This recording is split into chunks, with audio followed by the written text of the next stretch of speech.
area, and they can regularly be seen with a keeper. Yeah. So I think he cheated. This is a pretty much docile bear that's been rescued. Oh, you think so? Until it bites him in the face. Yeah. What is Good that? point. Rescue bears. It's in the den. Ironically, he's got one more TV than Dabo Swinney does in his den. Well, he is living simple in that den. I just thought a more extravagant den with like some bones laying around. Yeah. Photo 3 may have this guy's bones. Yes. Daniel says, dude went in there to smoke a bowl. I don't. Like, I know it's a docile bear. Do you still trust that, though? No. Would you go in a den? Yeah, oh, it's a docile bear. Yeah, it is till he smells me. Yeah. And I look like good lunch. I wouldn't trust Carson Steele's alligator either. No. Or the duct tape. That is Trash Today, brought to you by... Hey, if you're looking for a new home, our friends at Mortgage Right here to help. Whether you're looking for your first home, your final home, whether you have a big down payment or need 100% financing, Mortgage Right, one-stop shop for mortgages. Visit them online, mortgageright.com. Call the Birmingham office, 205-900-7200, NMLS 2239, Equal Housing Lender. All right, so in this day of NIL, you get a lot of funny... How big is the point deficit Marshall going to play in the horseshoe? Massive. 40 last I checked, Jim, there at mybookie.ag. You can get Marshall plus the 40 if you like. So Charlie Huff, former Alabama assistant, head coach at Marshall, he understands the deficit that he is facing, and he understands the difference in the roster. So he has a suggestion to to Ohio State players who may one day want to play for Marshall, maybe even before this weekend. Here is the great Charles Huff. I feel good about the track we're on. Trust me, I know where we are, but I feel good about the track we're on. And I feel good about the players we have. Would love to have some of those guys from Ohio State, too. So if they want to transfer on down, we've got a Tudor's Biscuit NIL, all you can eat. So if any of those guys that run really, really fast at Ohio State like Tudor's Biscuits, I promise you, all you can eat all day if you transfer here. So, but yeah. Yeah, Tudor's Biscuits. Sounds good. Imagine it's pretty good there. He's trying to get some Ohio State players. This gets you to a serious topic. Ryan Silverfield, the head coach at Memphis, saying after their big win at Florida State, he thinks in the very near future his job at Memphis and other group of 5 jobs will become more difficult. He thinks sooner or later, and I want you to tell me if you think it's going to be able to happen, sooner or later you will have an IR, like in the NFL, you'll have to put a player on the IR, and he believes at that point a Power 4 team could go into the portal and pull somebody up from, say, a group of 5 team mid-season. Well, not if you go on and establish the rules that you can't do that. Well, I mean, I do think, and this is what nobody wants to consider. So if you look at the NFL IR, like Tua officially is going on the NFL IR, so he's out 4 games. I don't know if they've done that with Puka. Minimum 4 games. Puka's, so minimum, 6 minimum, guys on the IR. Yeah, minimum 4. You got 6 Yeah, on and I the think IR? you can only have 8 for the entire year. And you got 6 starters on there right now? 5, yeah. So that's how that works in the NFL. I mean, if you are paying a player and he's under contract, which I assume this is the way this is going to work, you could choose a 1-year, 2-year, 3-year contract if you're the school or whatever.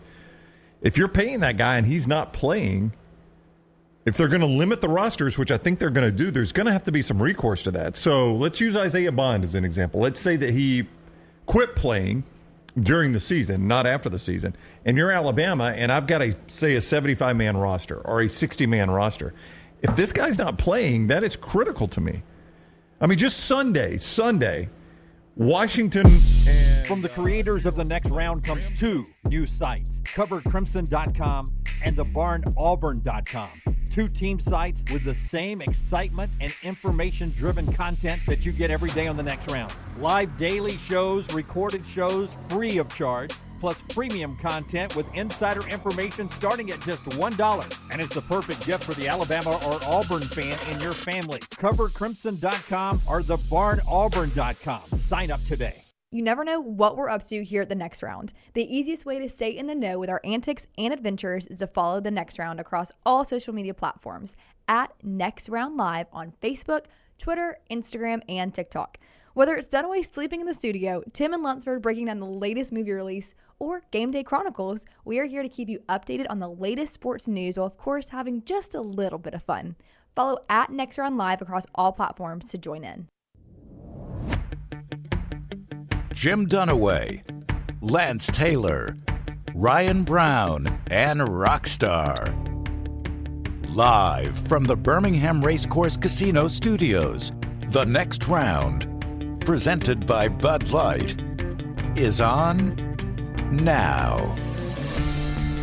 Here we go now, live on a Thursday as we get ready for football to come back to America tonight. College game, South Alabama, Appalachian State tonight, 6:30 on ESPN. Professional game, Patriots and Jets, 7:15 on Amazon Prime. I don't know who the Jets are yet. I don't know what they are. Imagine them. I mean, the Patriots could be 2-0. Imagine the Patriots get one of these close games tonight, and they beat the Jets, and then the Jets are 1-2 with a 40-something-year-old looking quarterback. And the Patriots are 2-1 with Jacoby Brissett playing quarterback. And they could have easily been 3-0. Yeah. You know, they lose in overtime to the Seahawks. I mean, Aaron Rodgers has been okay. He still seems like he hasn't shaken the rust off. I thought Garrett Wilson would have an incredible year and still could. He's had 17 targets through 2 games. Breece Hall is averaging less than 4 yards a carry. Other guys are going to have to step up for Aaron Rodgers. I don't think Aaron Rodgers is going to do Aaron Rodgers things, but if he can be just better than Peyton Manning was with the Broncos, that's all you need. Yeah, and listen, I used to love the Thursday night college games, and we don't get the big ones anymore. So this is the game I'm most excited about, Patriots and Jets, because of Aaron Rodgers. Listen, he hadn't played a lot of football, and a lot of guys don't play exhibition football. But by week 3, everything should be back to normal. So I think we get a good glimpse of what we get tonight with Aaron Rodgers. He's basically the first 2 games, I'll say those are a normal preseason. So he's had his normal preseason of yesteryear. Here's Aaron Rodgers tonight. What you got for me against the Patriots? Yeah, that's why I'm watching. I kind of agree. I mean, I think three games into a season, you kind of know what you're going to get with this Jets offense. So, you know, if they come out, they pop tonight, you know, then maybe this is a team that wins 11 games, could possibly win the AFC East. Hard to say now. You know, Tua, obviously that's in limbo. That looks like that's going the wrong direction. He's going on the IR, so he's at least 4 games. Patriots, I don't care how competitive they've been, they've got no shot. The Bills are much better than advertised. I agree. Did you see Orlovsky's tweet this morning about the NFL numbers through 2 weeks? Television ratings? No. Okay. Statistically. No, I did not. Oh, they got to be way down offensively. I mean, listen to this. This may blow you away. Yeah. Through 2 weeks, 69 total passing touchdowns. That's the fewest in almost 20 years. 7.1 average target depth. That's the lowest on record in NFL records. 41% designed runs, highest since 2008. Yeah, running backs are coming back, and they're cheap now. 30 seconds time of possession per play, slowest since 2008. 545 blitzes, fewest on record through 2 weeks. 46% too high safety defense, highest on record.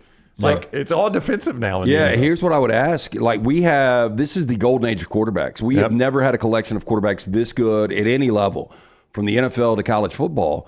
And you would think, and it seemed like up until this year, quarterbacks were actually dominating the sport. It did. And not only is it the golden age of quarterbacks, the rules benefit defenses more than ever in the pass game. More than ever. I mean, you can barely touch the receiver. It's like these defensive backs. And then once they make a grab and you actually make a tackle, half the calls are personal fouls. I know. Yeah. In the mybookie.ag chat room, some great points over there. Smartest audience in the world. Daniel, offensive lines have never been worse. I agree with that, and I said that a couple of years ago. It's always been what I've said on the air, why it's hard to have a second spring league or something. There's just not enough great offensive linemen because the defenses are that good. The pass rushers, they're everywhere. I mean, you can find great edge rushers and linebackers, and they trickle down in these spring leagues. These defenses can be so good, so it's hard to have a good offense. And, that's one of the reasons, I always bring it back to the Rams, but the Rams have 3 starting offensive linemen on IR. You can't win. No, Lord, no. It's impossible. And then Landmine Believer over there, another great smart comment. With our offenses, we've dummied the game down so much offensively, and it starts in high school. And like you said, Brown, I assume this is what all that meant. The too high coverages and the depth of the routes and everything. We've got a lot of RPOs and quick passes, and everything's a 1 yard, 2 yard slant, I guess. or a pass out to the edge. I mean, Orlovsky will be with us at 11. He can dig deeper into these numbers, but I mean, offensively, it is passing wise at least as bad as it's been in 20 plus years. Well, through 2 weeks. I brought it up last week to Orlovsky when he was on the show. That you only had 2 300-yard plus passers the first weekend of the season. Yeah. And 300 yards used to be you'd have half the league pass. Yeah, it was Tua and Stafford. Right now, one of them's out. Yeah. Okay, so what happened last weekend? What do you mean last week? I mean, how many 300-yard passers did we have last weekend? I don't think we had one. I didn't check. I don't think we I had can one. find it. Because, you watching the Sunday night game when the scroll's going, your categories for top passers, receivers, rushers, I think it was like 287. So you're telling me through 2 weeks of the NFL, we might only had 2. We may have 2 from the first week. Goff had 300 pass yards against Dunaway's Bucks. Yeah, garbage time. It was garbage. Purdy had 319 against the Vikings. Okay. Geno Smith, of all people, had 327. So, he had more in week 2. Sneaky start for Geno again. Yeah. He's having one of those sneaky good start at seasons. So the NFL is back tonight, and a little South Alabama, Appalachian State. I sent Scott yesterday the App State uniforms. I don't know if we still have that, Scott. They're wearing tonight. Let's see if we do, because we got – oh, look, they're up already. Of course, Scott has it. Yeah. Oh, I kind of like that helmet. Me too. They're wearing these tonight. No, I like that helmet. Yeah. I'm not crazy about the Appalachian State logo. I don't like the helmet. You don't like that? No, I it's it's the Mountain Dew guy. It's a creeper with jaundice. Yeah. No, I kind of like it. Yeah, I don't. Do you like their logo though? Normally, Lance, I think No. they got a boring logo. Yeah. If they came out with that helmet on and they were playing banjos and it was I like how they. Why did they have to wet the helmet down? Yeah, that's a good question. rain in the forecast. It's gonna be a It's not ring game? produce, is it? You know how it is when you're doing those. When Yosef, is that the name? Ashley Yosef, is that the name of the mascot? No, I'll look it up. Ashley, very big on game day at one point, so she knows all college football. Heisman House. Yeah, she created the Heisman House. She did. Yosef is the mascot. I am so sorry, Ashley. Yosef she knows everything. is the mascot for Appalachian State. You know what? Maybe a little tradition today on Joseph. Actually, no. Too We've late? already got that in the can. Could have Yeah. come back with that one another week. If Ashley says she was also born in Boone. Okay, well, there you go. Yeah. Boone is gorgeous. I don't know if y'all I've ever been up heard, there. yeah. Oh, it's beautiful up there. Try to get Leighton a visit. Yeah. Ashley, does any of the men who roll around in Boone, North Carolina, actually look like Yosef? Like are there Yosef men walking around? You know how you don't think of somebody until something comes up and you've had a dream about them? Sonny Smith, I had a dream about the old moonshiner. Oh, wow. Yeah. Rowan Mountain, Tennessee. Yeah, so he lived that life, the Joseph life back in the day. Yeah. I had a friend who dated a guy for years. They broke up, The chin strap. and that's all he had was the chin Yeah, I strap. was never a fan of that. Oh, look. no. Yeah. It was always Yeah, the old chin strap. Every time I was around him, I had to bite my tongue. Yeah. I said last night at trivia that if somebody, what was the question about a pet spider? Yeah. What was Hagrid's pet spider's name in the Harry Potter short series? Is this Odie's last night? Yeah. It's a great place to get to this. That's why I brought it up. But I told the audience, I was like, if you match with somebody that has a pet spider, snake, run. Yeah, that's right. Same thing with the beard chin, I think. Yeah, the chin strap. There was this is App State's elite college football setting so pure. The Rock can't wait for tomorrow night, which is tonight now, as they get rolling. You like that stadium? That's Yeah, I beautiful. do. It's a gorgeous place. But like if I went to Boone, I would have no desire really to go to a football game. Who were they playing? It was a week 1 game a couple years ago. Miami? No, Remember remember they it went- brought North Carolina there, remember? Yeah, and it was like 65 to 63 or something. Yeah, It was a yeah, great yeah, game. yeah. It was a fantastic game. in And that remember, Troy lost a heartbreaker stadium. the next week. the next week on a Hail Mary. And it got John Summerall the Tulane job because he said our team would have been completely different if we don't That's lose right. that game. Yeah, interesting. That's tonight in college You football. want the question? Last night we were at Odie's. So which came first, Lance Armstrong or the U.S. dropping the voting age from 21 to 18? I would go voting age drop. I feel like that was 67, and I think Armstrong was. Armstrong had a birthday yesterday. He did, but I think his birth year was like 72 or something like that. You know what's funny? You said which came first, Lance Armstrong, and I was thinking Neil Armstrong. Neil Armstrong. Yeah. I'm going to say. I mean, it would have been a legit question: Neil Armstrong on the moon or Lance Armstrong? Yep. Yeah. Yep. I'm going to say voting. I'm old, and I never remember you having to vote at 21. Yeah, I'll go voting So age. I'm going to go voting age drop first. So the voting age March 20th, I think 1970 went from 21 to 18. And Lance Armstrong was 53 yesterday, so 1971. Oh, So wait, I got it. So in 1970, we decided 18. Since you're old enough to go fight, we're going to go ahead and let you vote. Yeah, That's and right, we used yeah. to let you drink. You could buy a cold beer, but now you can't do that anymore. Yeah. But you can eat like anything. You can buy a Lunchable and basically kill yourself eating those things. Yeah, not an endorsement. I feel like I should hashtag not an If endorsement. I was going to have to die, a Lunchable death would be I mean, okay. they taste good. Yeah, I always want 4 more crackers and 4 more pieces of Yeah, meat. it does seem like I need 2 Lunchables. And then I try to do the grown-up Lunchable, and all they've done is they've molded the poison back to look like more of an adult product than a kid's product. Well, you've changed, man. Poison comes. The way, I what still you're eat eating. it. I'm Yeah. just saying it's poison. I think it's baffling that you can have somebody fight for your country. We get fed this garbage, but you can't drink a cold beer at 18. Yeah.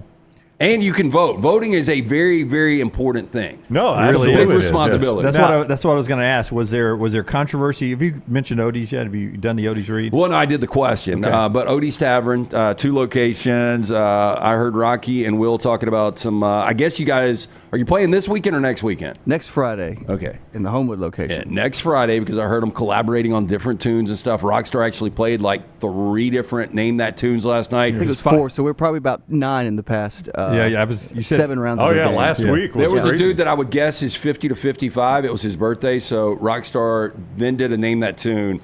He had the chance, and I don't know anybody that wouldn't know. You choose song or band, and he went band. Okay. Let me hear. Rockstar, will you just give us a second of it? I just did a little "Can You Take Me Higher" by. Can you take me higher? Just give us the voice. Can you take me higher? Give me Can you take me higher? That's, You don't know who did that? Oh, that's Creed. Everybody knows that. He said Incubus. Yeah, he went Incubus. Is that Creed? It is Creed. Look That's at not that. impressive. That's not impressive. Odie's food, though, is impressive. Stop in, get that great food from the award-winning wings, delicious burgers, great sandwiches, ice-cold beer buckets full of the Bud Light. 2 locations. Stop in, see Will Haver and the fine folks at Odie's Tavern. Okay, listen, I don't know about album 2 or 3 or the longevity, but is Creed sort of Nickelback? I mean, is it bad for me to like Creed? Well, no, it's not bad for you. I was telling this last night. They have made a turnaround. Nickelback and Creed have made turnarounds. Creed has the most successful tour right now. I mean, other than like Metallica and Taylor Swift, but like they have constant sellout shows. Yeah, like this I've summer. never really liked Creed. I think Nickelback, they got the worst rap. Yeah. And I told Rockstar this story where we were kind of talking about it last night. I had a friend that was at Stagecoach this past summer, and Eric Church is on stage, and then Nickelback takes the other stage. And he said 90% of the crowd leaves Eric Church to go see Nickelback. Oh, I would not have done that. Oh, I would have been. Well, I wouldn't have been at that. You wouldn't have been there. Anyway, but I mean, I'm not the biggest Eric Church fan, but given the choice, Eric Church 100% over Nickelback. how did Nickelback get such a bad rap, Rocky? I saw that documentary, but it got really. They became the documentary where they became the meme with that look at this photograph, and they just said they were considered rock but pop rock, and people thought that. I don't know how, and they said that he had ramen noodle hair. That's when memes just started really coming out, and Chad Kroeger was a meme. He got voted like 8 consecutive years of ugliest rock star. Dude, he's got pipes, man. He's a good songwriter. Yeah. Photograph, I love it. I love that song. Is that Nickelback? That is. Oh, that's Nickel Creek. Sure. 2 for 2, but not impressive this morning. All right, as we get to college football and what's going on this weekend, I want to tell you about Lance Zlocki. He's got to play tonight's game. He's got the Friday night games. Friday night slate pretty good too. I was going to go to the movie because Tyler had me fired up about going to I haven't been to a movie theater in forever, so I was going to go see Beetlejuice. Don't say it 3 times. That's Candyman, right? Oh, I don't know. I think if you say it 3 times, Beetlejuice and Candyman. Okay, both. So I was going to go see Beetlejuice with Maggie on Friday night because she's dying for a date. And then I looked at the Friday night slate. And You're going to take Nebraska, Illinois over a date with your wife? Illinois at Nebraska Brown and Stanford, Syracuse. Yeah, that's a pretty good Friday night. So you would pick Nebraska, Illinois over your wife? A date. I'm with Maggie forever, 26 years. Well, I mean Nebraska and Illinois have played basketball and football a long time. This seems like kind of a one-off, a date night. I mean, you need to take it. Take it while she's in the mood? Yeah. Can I get a cheese platter and watch the football games? I mean, you could. Okay. We may go to dinner then. No, I do maybe think take a movie. tonight's slate, obviously in college football, as college football just submitted to the NFL. Yeah, I I mean, think you know so. the numbers are going to be bad. Why not just still put a decent game out there? I will say, Dunaway said we used to get good Thursday night football. We're getting much better Friday night football. I Yeah. mean, Nebraska Illinois is a good game. Yeah, Illinois, Nebraska really is. Oh yeah. I mean, are you going to do that forever? That is the most. You do a lot of annoying things, but that one has to be the most annoying. How many? Honest to goodness, percentage of our. You and Scott are big on this, and I get it. Scott's not annoying about it. You are. The percentage of our audience that thinks because you say one team first, they're the visiting team. Yeah. Well, Nobody. Nobody thinks that. Like UTV people were taught that. In the chat room. That is the one thing that makes you stand out as a sportscaster. Yeah. It's the one thing you do. It led to 2 Emmys in the 1900s. Well, how many people submitted though? Regional. Remember, Yeah. you've got to submit your Yeah, Emmys. yeah. I mean, I could have been the only guy in the category. I'm sorry, Brown, but I think everybody thinks that. No, everybody does not, Scott. Everybody Y'all thinks have been taught that by Mike Rada in your case, Daniel. and by Ken Nobody Lass. thinks that. Yeah. Nobody thinks that. Yeah. Away team always first. Craig. The away team is first. Daniel, first team set is the road team. Jay, I agree with Dunaway here. Hunter, 100% do. Lunceford, you always say Team A at Team B. I don't think people pay. I always put visitor before home, but I don't think anybody cares. Yeah. Scott, did Mike Rada teach you that, or was it pre-Mike Rada? No, that had nothing to do with Rada. Who taught it?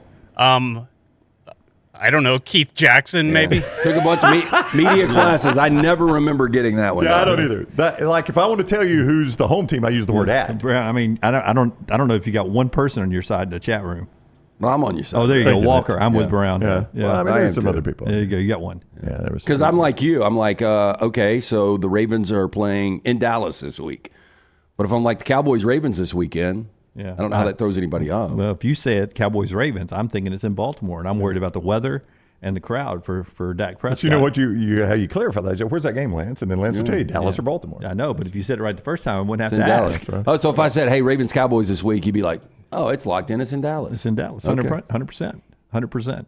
Gets a little confusing there, but never confusing. Our friends at Hempill, they bring you the lock, lanceslock.com. 205-229-2090, 205-229-2090. Trust the name, Birmingham's Trust since 1954 for all of your plumbing, heating, and cooling issues in your home or business. Call Adam, Chad, Andrew, the guys there. They are ready to serve you. Hard to stop a train, 205-229-2090. Bobby, who's usually 100% against me, says Jim level 10 wrong. Impressive by you, Brown, that he agrees away team first. Yeah. Bring that back when we need to do the Grays read. This will be my error. I mean, it's Arkansas at Auburn this weekend. Arkansas-Auburn game, Okay. right? That's Unless you say it wrong, I don't understand. fine. Yeah. It's And if you're a fan, you know where the game is anyway. Tennessee, Oklahoma this weekend. That's in Norman. Yeah. Yeah. But you know, you could have said Oklahoma, Tennessee. You know where I know the game is? Norman. Yeah, you would on that one because it's a big one, Brownie. Did you know this, though, that right now, Oklahoma is surprising 0-3.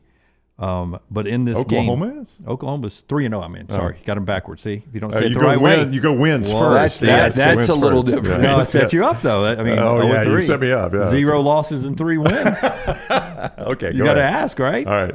I was putting losses first. Yeah. But Jackson Arnold, 7 touchdowns, 2 interception. This offense is struggling to run the football. He's the team's leading rusher, and I think it's 159 yards. But you know, that is a huge concern for them is their inability to run the ball. And Tennessee's good up front, Lance. But you know, I brought this up to Dvorak. A lot of times when we talk about a quarterback being disappointing, it's because maybe we've just built him up too much. But that's not the case here. Oklahoma picked him over Dylan Gabriel. I mean, like, we knew who Dylan Gabriel was, and Oklahoma was like, Dylan, enjoy Oregon's nicest time of year. I don't and think here's our guy. anything would be different. I think Dylan Gabriel's a better You think quarterback Dylan right now. Gabriel's numbers would be exactly If like? you watch Oklahoma, their offensive line is bad. And the Really reason, bad. The reason they're 3-0 is they've been so good on run defense. They're only giving up 2.2 yards per carry. quarterback pressures. They lead the nation in takeaways with 10. Yep. You guys remember 2 years ago, USC was not good. They won 11 games because they led the nation. They were plus 20 in turnover margin. That's what Oklahoma's doing, and that's Oklahoma's path to victory. We had Dusty on yesterday talking about this. If they can limit Dylan Sampson running the football and they can get a couple of turnovers, if they're plus 2, I think Oklahoma can win this game. I know the Brown Bandit. I don't know where he is today. Is he doing another show? The Brown Bandit, I think he's in Vegas every Thursday. He gets there for Thursday Night Football on Amazon. I think he is at Caesars tonight. That's where he normally goes on Thursday nights at Caesars. But he really loved Oklahoma keeping this thing close. I thought you agreed with him some yesterday when Dvorak was on. Yeah. I still think this is a good Oklahoma team. I think they're going to end up being like 7-5 because of schedule. It was one of the unders I said to take just because the schedule is so brutal. I think Jackson Arnold's going to be really good, though. I still believe in Jackson Arnold too. It's the receivers have been hurt. Trayon no Burke, playmakers. so they at least identified one playmaker. They have not done that in the backfield, though. Yeah, they have not done that in the backfield. He's the leading rusher. They can't run the football, but their defense has been aggressive with sacks and quarterback pressures, which leads to the turnovers. I'm still on Tennessee in this game, but it is getting a lot more interesting as we get going for this weekend here. It would be fun to be the Brown Bandit, though, to fly in here on a Tuesday, be in Vegas on a Thursday. Steal an old lady's money, take it. He told me he ran into Clay at the FBO, so he flies private. Yeah, I mean, who doesn't, right? Well, we don't. Brown Bandit does. Clay does. God, that's another thing. I had a dream last night. You weren't on the flight. Oh, thank God. But I was going somewhere. Nick Saban was on the flight. I swear to God. I'm not making this up. Was commercial? Was a jet. And it was one of those dreams where you wake up and you're like, am I dreaming this? I'm really on this jet. No, it was a private jet. Wow. But so I forgot who it was. I know you were on it. You and Nick Saban flying private. Yeah, Nick Saban was just kind of sitting in the back. And I forgot who else was on it. But I was on a jet last night. Do you have deja vu out of dreams? Yes. You dream something and then eventually happens? Yes. So do you ever wake up like a dream like that and be like, I wonder if that's a setup for deja vu? Like one day am I randomly going to be on a private jet with Brown and Nick Saban? Yeah, I don't think so. You're projecting a deja vu, You just wonder, like if you wake up and something is realistic enough that it could actually be true in a dream and you're like, I wonder if that was a setup for deja vu later on. Is that actually going to happen in my life? What's that called when you sort of can see the future? There's a word for that. Clairvoyance. Clairvoyance. Yeah. That may be it. Yeah. I just wonder. Sometimes I think about that. Like when I wake up and I'm like, that was a fairly realistic dream. I wonder if that's setting up for deja vu in the future. Daniel, thank you. Premonition. Possibly. Premonition. Sandra Bullock. Yeah. Daniel, Premonition. Never saw I feel it. like I'm going to be 2-1 in our fantasy football league this week after losing to LT. Okay. Yeah. You beat me last week in fantasy football. Get your lineup set. Thursday night football cranks up tonight, and a lot more to get to after Brownie tells us about our friends at A+. The folks, are they at your house right now? No. Okay. I was having carpet done, but in fact, when the carpet people came out Dunaway and they were doing all the measurements and getting the bed put together, they were looking at our master bedroom closet, which is off the bathroom, and he's like, and literally said, well, you don't need work done in here. This is beautiful. And was asking who did it. I said, Brad Bell, A+ Tile Home Remodeling. And in fact, got him in contact with Brad. And I think Brad might have a job out of him. If you're tired of that old, outdated bath or shower, the outdated kitchen that's not functional anymore, if your master bedroom closet's just a little too cramped and it needs to be optimized, Brad Bell can do that. A+ Tile Home Remodeling is his company. He specializes in master bath, kitchen, and master bedroom closets. 205-422-1758 is the number. 205-422-1758 to get in touch with Brad. Just give him a call. Let him come do the bed. When it came time to do our master bathroom, my wife scoured the internet looking for the right person for the job. Brad Bell was the guy. She talked to numerous contractors. She talked to people that had used certain contractors. Brad was the guy. 205-422-1758. Brad Bell, A+ Tile Home Remodeling. And our friends with NASCAR as we go racing this weekend October 4th through the 6th at Talladega. Can't wait for it to get here. You can see all the excitement. I got the rodeo on Friday after the truck race. If you've never seen the trucks, it's a playoff race. You've never seen them at Talladega on those high banks. It's one of the more exciting races you'll see on any level. They go on Friday afternoon, and they got Buckendega on Friday night. Jake Owen on Saturday night, the big Yellowwood 500 on Saturday. Don't forget to enhance your experience right there at the Talladega Garage Experience presented by Cool Ray. Get as close to the action as anywhere in NASCAR. The tickets available for you right now if you go to TalladegaSuperspeedway.com, TalladegaSuperspeedway.com, or call 877-GO-TO-DEGA. Wanted to bounce around a couple of things that Forrester puts together for us in the pre-show, some of the things going on around college football. First, on a Friday night, high school football tomorrow night, over at Tuscaloosa Academy. One of the things you can bet on is exciting bands at halftime of an HBCU Oh, yeah. a game. That's the show. Stillman College, the Blue Pride marching band, is going to be at the halftime of Greene County and Tuscaloosa Academy. Game at Tuscaloosa Academy this week for homecoming, and you'll get a chance to see the HBCU Blue Pride marching band of Stillman College in that game on Friday Wait, night. what, did you say you get to bet on them? No, you get to see them. The way he yeah. said it made it sound like you could I was wager. like, I thought what? that. I thought the same thing. We're giving free money to Georgia recruits right now. By law, you can do that, but no free money watching the band yet. And then I want to go to Dallas, Texas. All right, Dallas, Texas. City Council meeting on Wednesday. It is a rivalry week in Texas. TCU and SMU playing there in Dallas, and the mayor of Dallas is Eric Johnson. And Eric Johnson goes to the City Council meeting this week in this T-shirt. TCU sucks. I like wow. it. I like it. SMU colors. Little rivalry game. Yeah. If you're not paying attention, right now, this will be the last game played in Dallas of this TCU-SMU rivalry. The Iron Skillet. They play next weekend, next year in TCU, and then it's done right now. So love it when the mayor shows up showing the school colors. TCU sucks. Brown and I saw that this morning. We were like, God, I love college football. I do. I mean, that is very college football right there. Do you think half of the marginal college football fans think TCU and SMU are in conference together? Probably so, yeah. Yeah. And then when you tell them SMU is in the ACC, they're like, wait a minute, what? Yeah, I mean, really, In Dallas, Texas? It really feels like, it's too late, realignment, but it would be nice if you could go around and make sure everybody's rival is, your biggest rival. You're all in the same conference. I know you couldn't do that with USC Notre Dame. I think that's each other's biggest rival because of Notre Dame's independence. Yeah. But, Alabama and Auburn should always be in the same conference. You say that, well, Oklahoma and Texas are the biggest rivals. I was about to say Oklahoma State. But that's not. It is Oklahoma, Texas. I mean, there's going to be some rivals. Yeah, Georgia, Auburn. It's not Georgia Tech. I don't think so. It's always been Georgia, Auburn. Yeah. There's going to be some, though, where the conference is going to be like, no. Yeah. Florida State. I mean, Florida State. That's their biggest rival. You don't want Florida State in the SEC. No, I sort of want Florida in the ACC. I'm kidding. But it's sad when these rivalries go away. Hopefully they'll figure it out and get it to come back. But a little fun there by the mayor, Eric Johnson, encouraging everybody in Dallas to cheer for SMU this weekend. SMU's been off to a slow start. Very disappointing. I thought they were a team that could contend for the ACC, and the ACC's weaker than I thought. And they do not look like a contender. In fact, Cal looks like more of a contender in that league. Yeah, the problem, I go back to offensive line. SMU has major offensive line problems. They're still sitting at 2-1, though. And, that bye week maybe did them some good. The one loss, 3 points to BYU, I think, is much improved this year. I think the problem with SMU is we saw them against Nevada. And they looked so bad, and they were down, 18 or 21, and they come back in the second half, and they win that game. And Nevada's not a good team, and I think that's kind of stuck with us. And then the loss to BYU. We haven't seen this team play in 2 weeks.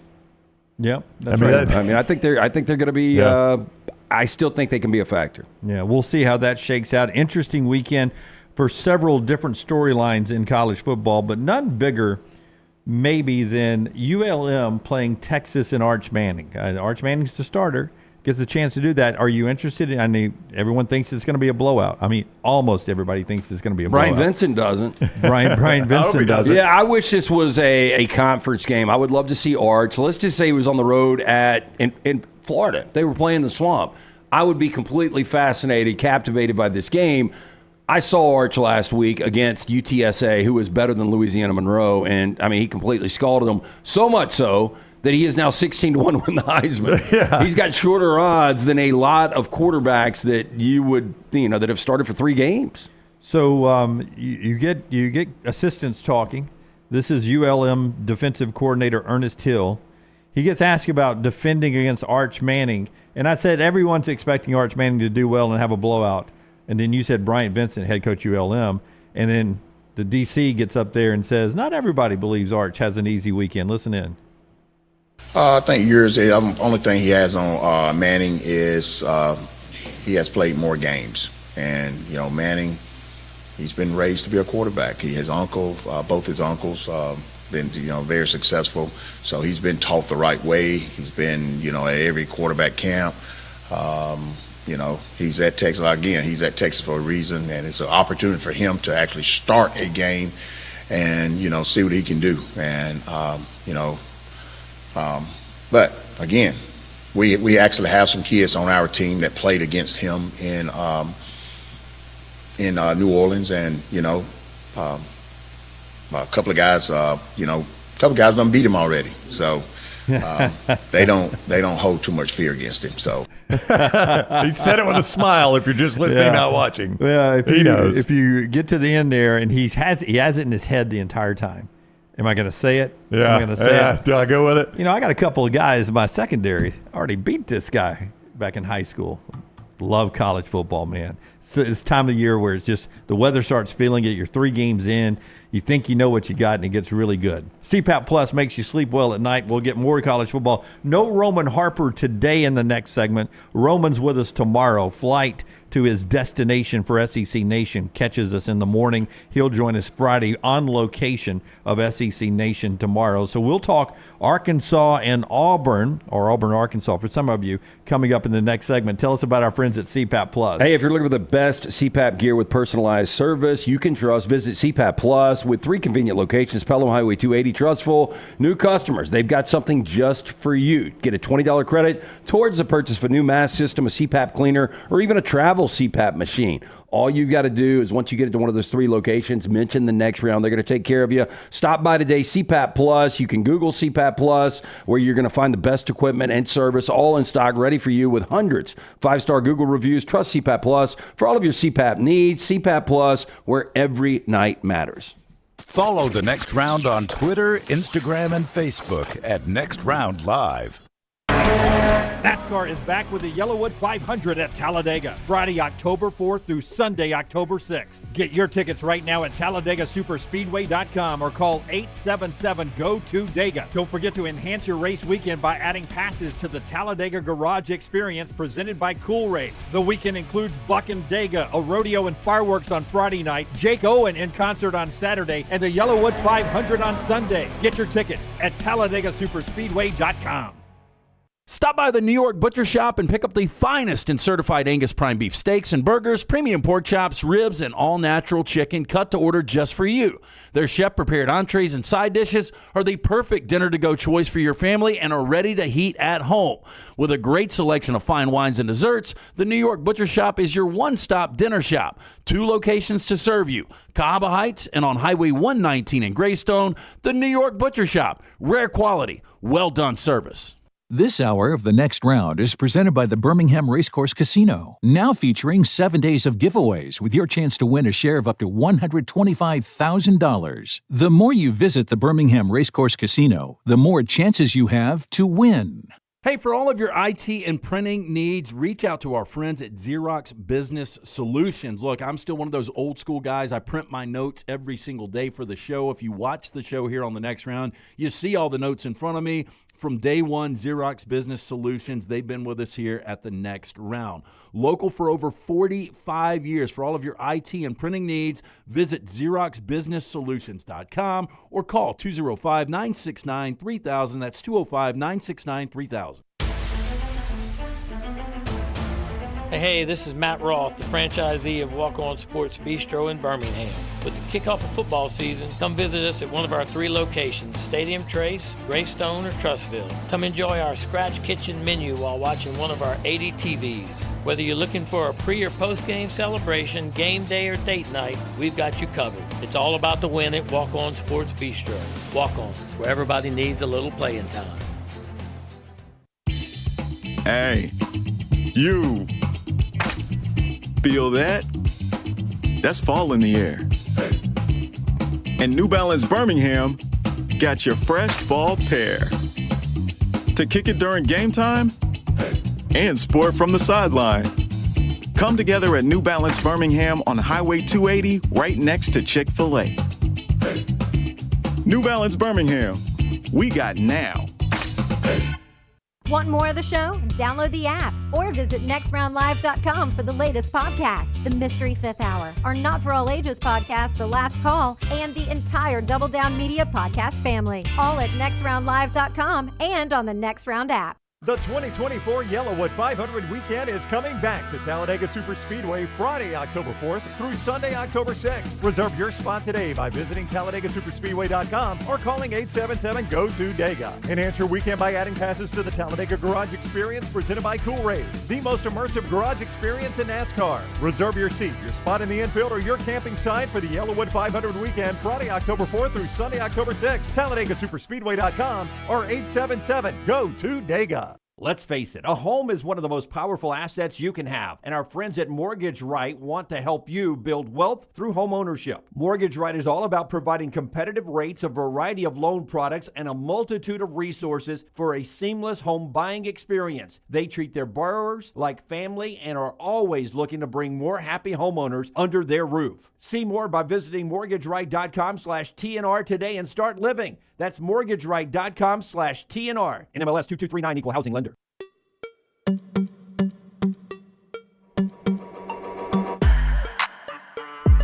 Brown's going to pull up the injury report. Wednesdays when those come out, when it's SEC games only, and Auburn's got one this week at home with Arkansas. And I want to make a point here before we get to my friends at Way to Wellness. If I was the coach and you were on my injury report, I think I would just go questionable. Because I was listening to Kyle Rush on thebarnauburn.com this morning, and he made a point. He says in big games, Q's always play. If you got the Q beside your name, if it's a big game, you're playing. And his philosophy, Kyle's, is Q's always play. And I want you to read me Auburn's injury report. The Q's? The Q's. Give me the Q's. Well, for instance, like before I do that, Florida has got 1, 2, 3, 4, 5, 6, 7, 8, 9, 10, 11 guys on their injury report for the state game. Yeah. And 10 of the 11 are out. They got one Q. Yeah, out. They are out. Yeah, that's not good if you're trying to save your job. It is not. For Auburn, Tyler Scott and Brandon Frazier are out. Yeah. All right. Scott is showing you the injury report from the SEC website. Marius Williams is doubtful, the defensive lineman. Here are your Q's, Dunaway. Q's playing big games, Brown. Tell me if any of these are big. Okay. Cam Coleman, Antonio Kite, Yep. Alex McPherson, and Tall Miller. Yeah. That's your Q's. Yeah. Q's playing big games. Like their offensive line without Tall. He went out during that Cal game, and it was brought up by Hugh Freeze. You know, when he was talking about what went wrong, he's like, Tall went out. We tried to put him back in, couldn't do it. Their offensive line hasn't really been – I don't know how good it is with him. Like, I think there's still some development that has to happen with him at offensive front. But without him, it has not been good. So Tall is a big one there, and he's a Q. Yeah, you say Q's playing big games. Huh? I don't. I am taking it. I'm taking it from Kyle at thebarnauburn.com, and I'm going to use that phrase from now on. In big games, Q's play. Q's will always play. Way to Wellness will get you off the questionable list and back into good standing, whether it's cholesterol numbers or blood pressure numbers, which is why I went there to control my diet and try to stay alive. They can also help you with weight loss, jumpstart that, and so much more. It's our friends at Way to Wellness, your journey to healthy living. The website is aplanforme.com, aplanforme.com. Leslie and her board-certified team will make sure that you are understand what's going on, all your options, and they've got a lot of them. It's a free evaluation. You see the Meltdown guys going through that right now. You go down there and you talk to Leslie, and she shows you everything they can offer you, and they've got a wide variety that'll help you with your weight loss. There's no place like it in town. I mean, you can buy a drug and do it on your own, or you could go there and do a variety of different things in a healthy manner, and that's what Leslie offers for you. Planforme.com. Planforme.com. No contracts, no sign-up fee, and the first consultation is free. Way to Wellness, your journey to healthy living. In the MyBookie.ag chat room, Ross says it does not matter how many of those Florida players are out. 10 out of 11 on the injury report are listed as out. He said, but every penny you have on Florida State is that bad.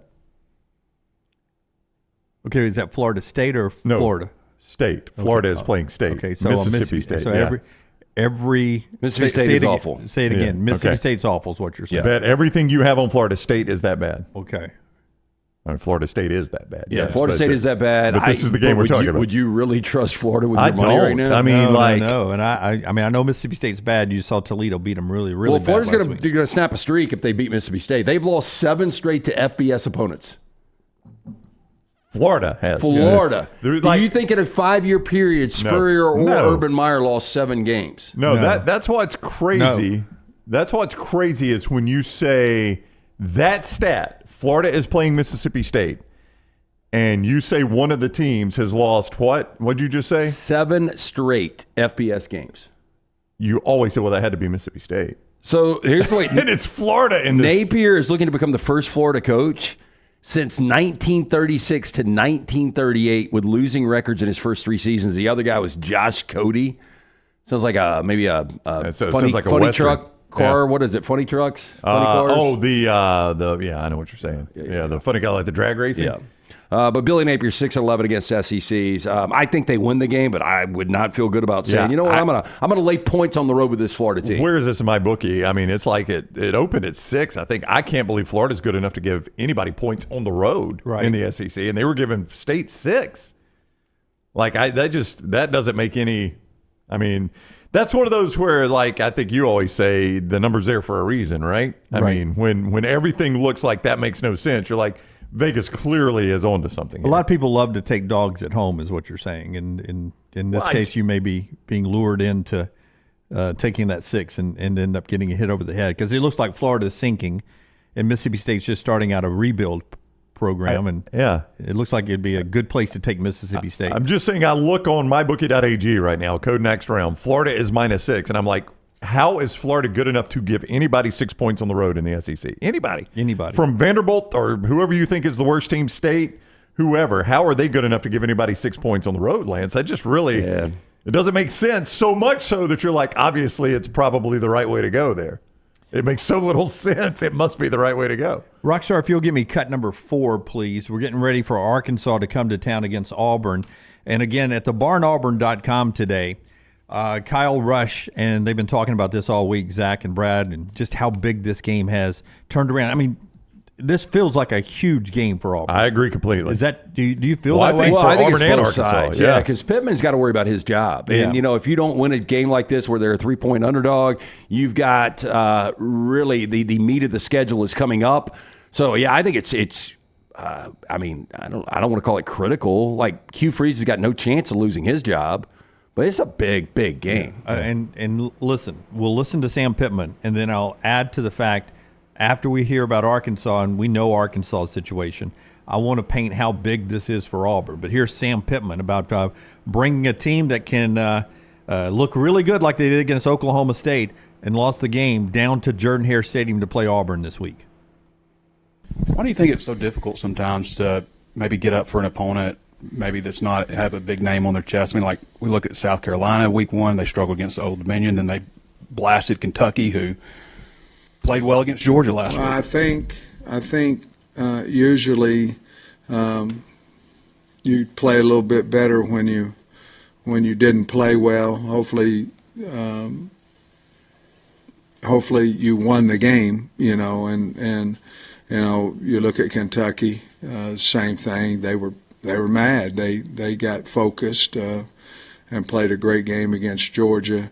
As much as you talk about, these games are about us versus us. I mean, the one Saturday was about us versus us. It's, you know, we had better players.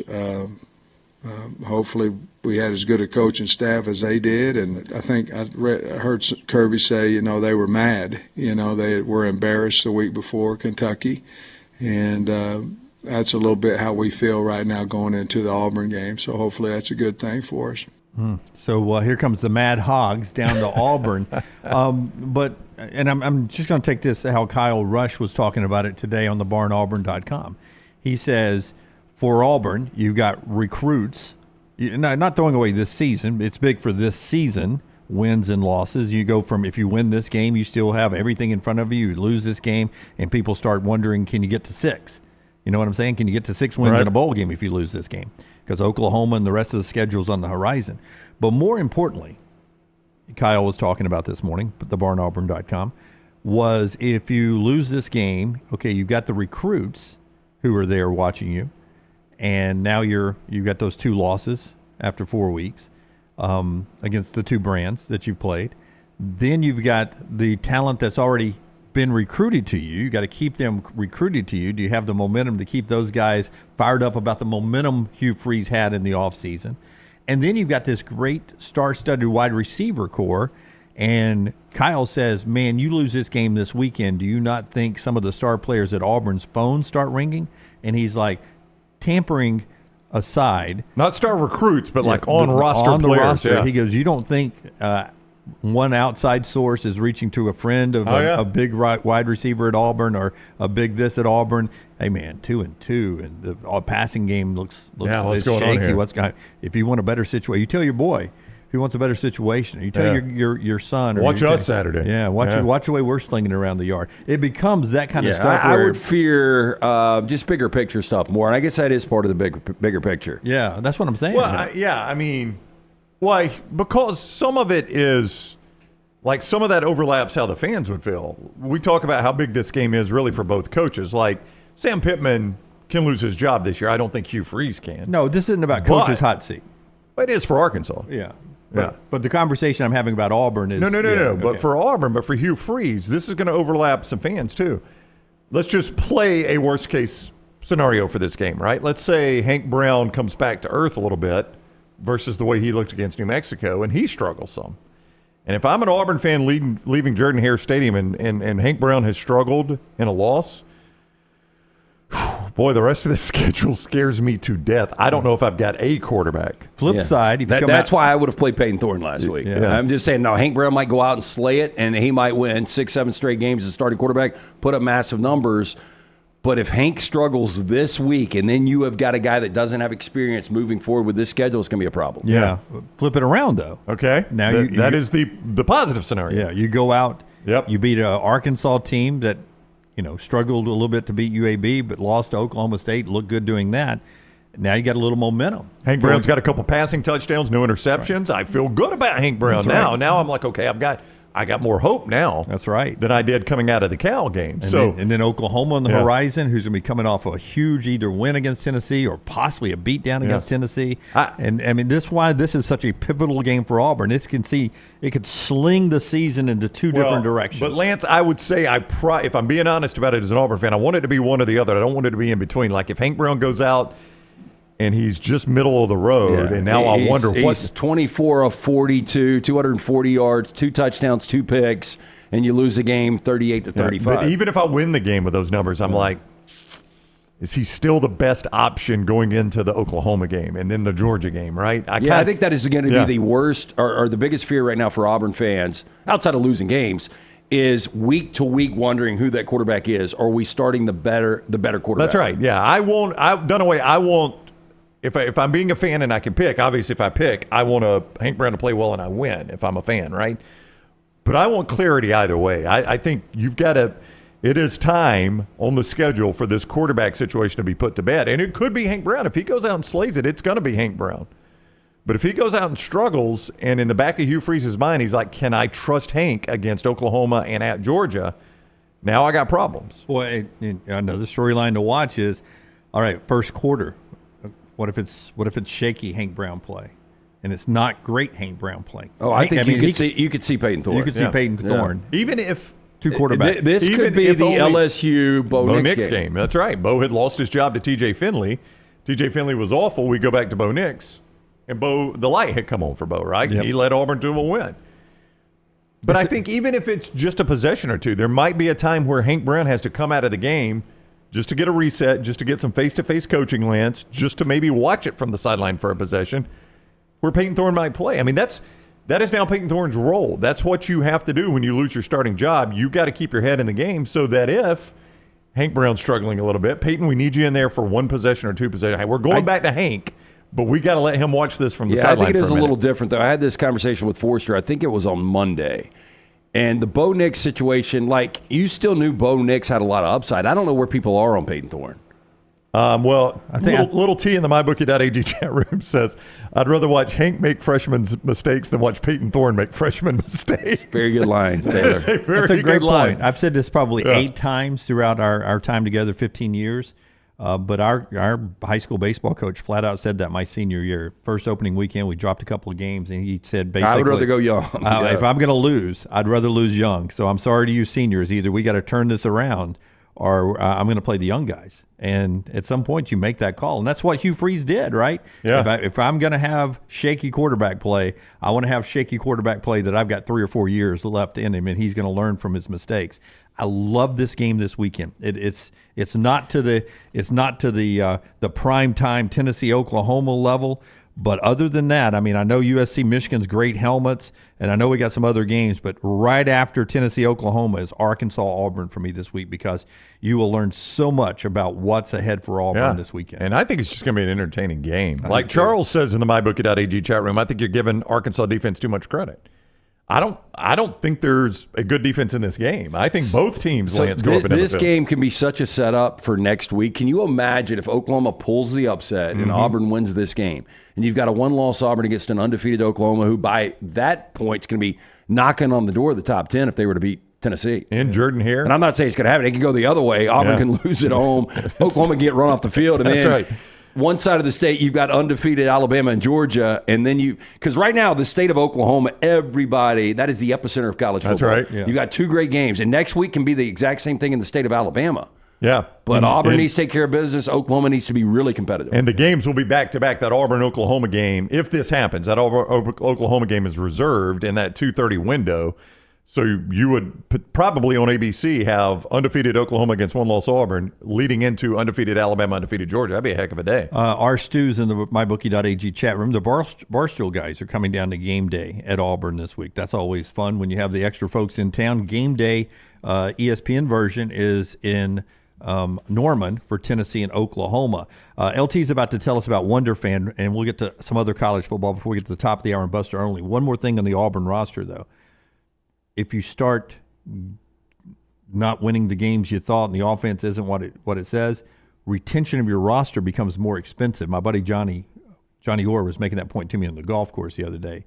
He goes, at that point, if we don't have the season and the offense doesn't look the way we thought it was going to look, you may keep all your big stars from this last recruiting class.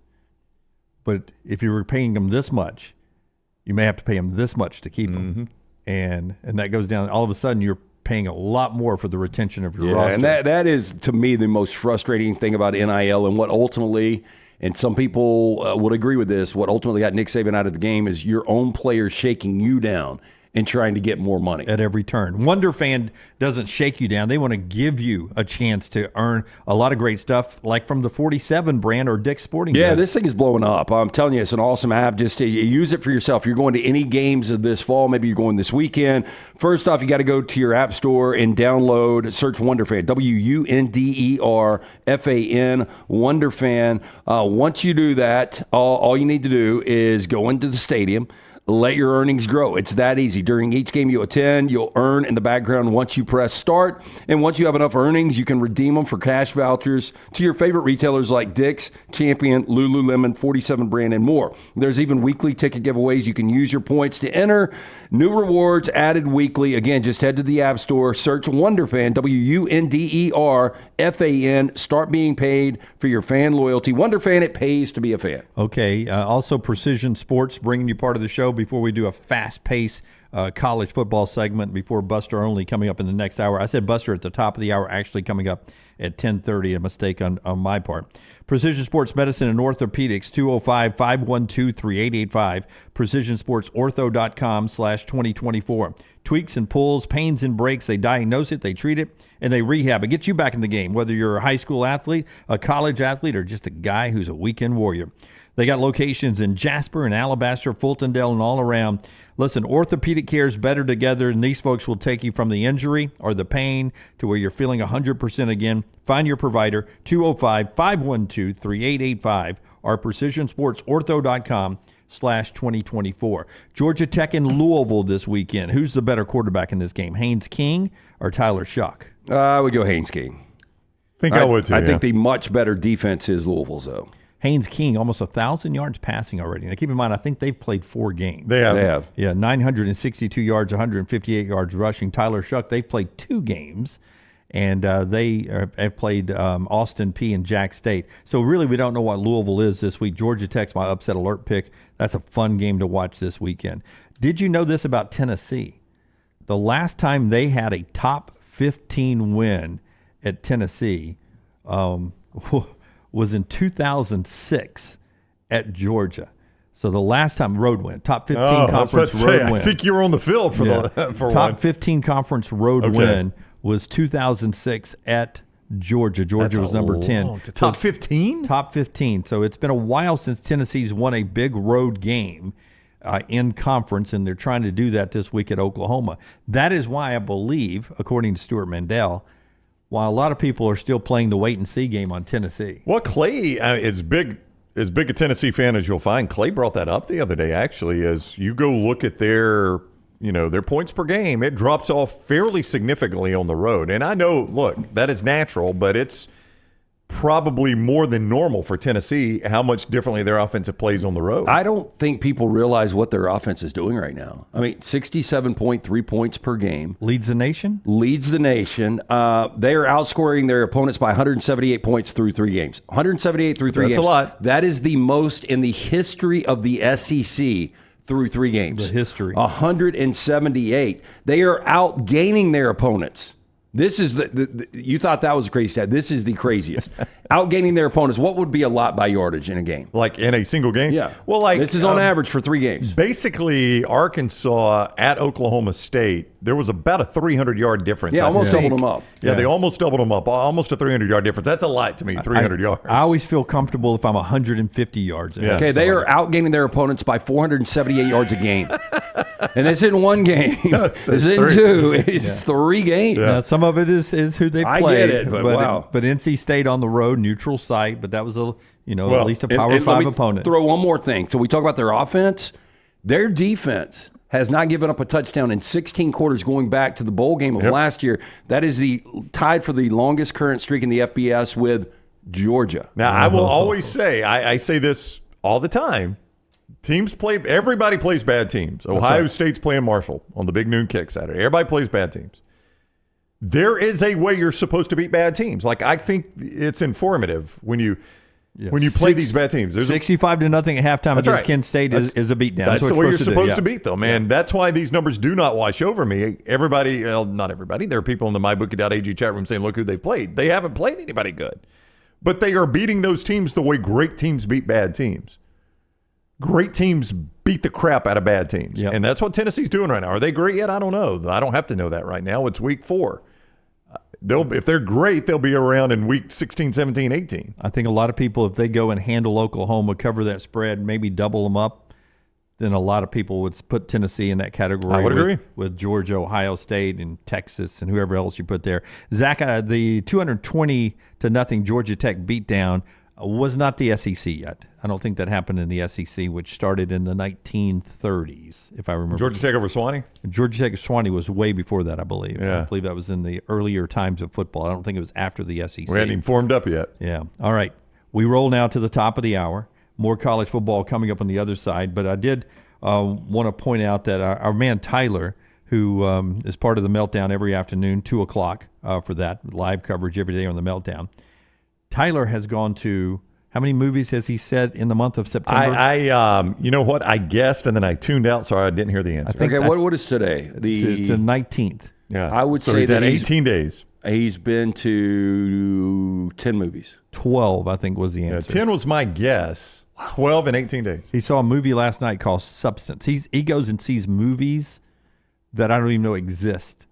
He just loves the movies. It's part of what they do on the Meltdown there with Melton and Lunceford. It's that's a lot of movies, man. I talked to our man C. Stu has not been to a movie since 2018, I think. I honestly can't remember the last one I saw in the theater. I can. It was the one with the old guy, I think it was, Ryan Reynolds.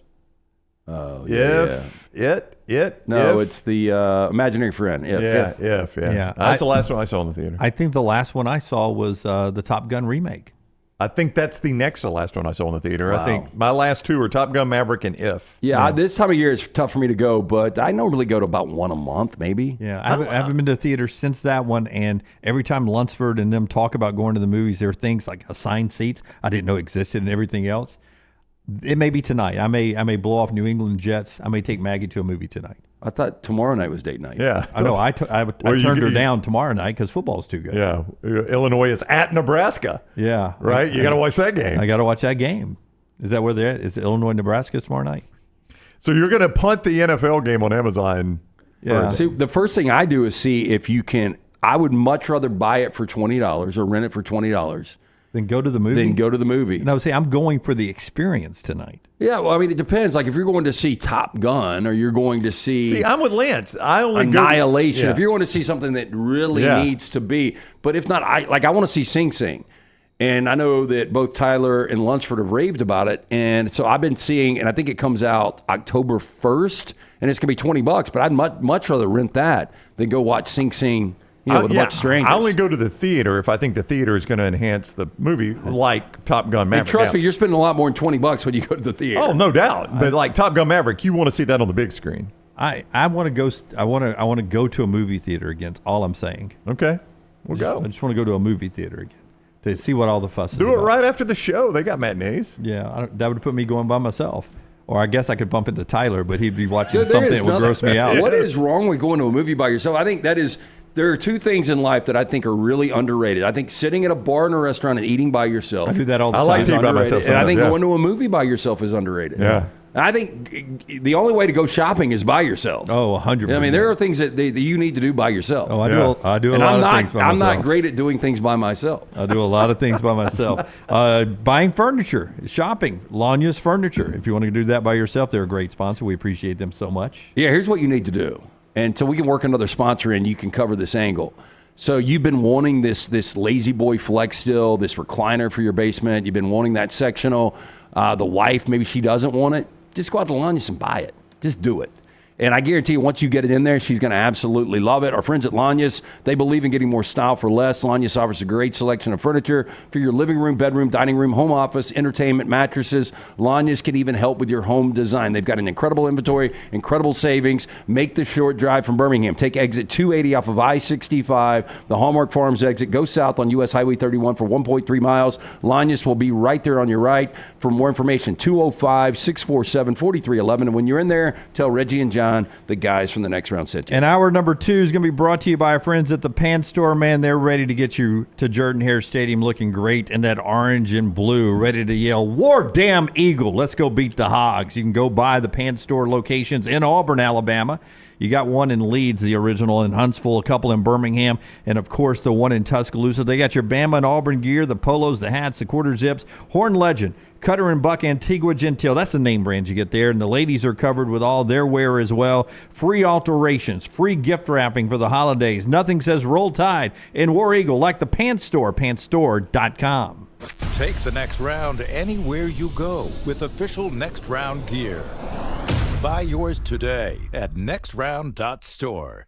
NASCAR is back with the Yellowwood 500 at Talladega, Friday, October 4th through Sunday, October 6th. Get your tickets right now at TalladegaSuperspeedway.com or call 877-GO-TO-DEGA. Don't forget to enhance your race weekend by adding passes to the Talladega Garage Experience presented by Cool Rate. The weekend includes Buck and Dega, a rodeo and fireworks on Friday night, Jake Owen in concert on Saturday, and the Yellowwood 500 on Sunday. Get your tickets at TalladegaSuperspeedway.com.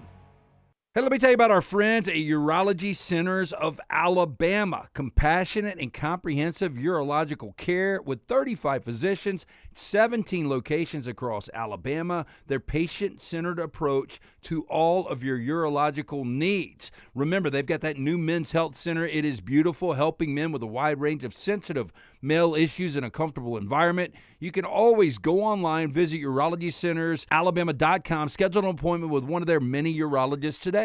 You could win a Cadillac CT5 or your share of $25,000 in free play and cash at Birmingham Racecourse Casino. The more you visit, the more chances you have to win. Play the latest, most exciting games around with fun bonuses and big jackpots. You can be a winner too. Come win your share during the Cadillac CT5 and $25,000 giveaway at Birmingham Racecourse Casino. Drawings April 5th and 6th. Located off I-459, exit 31, Derby Parkway. Must be 21 or older, must be present to win.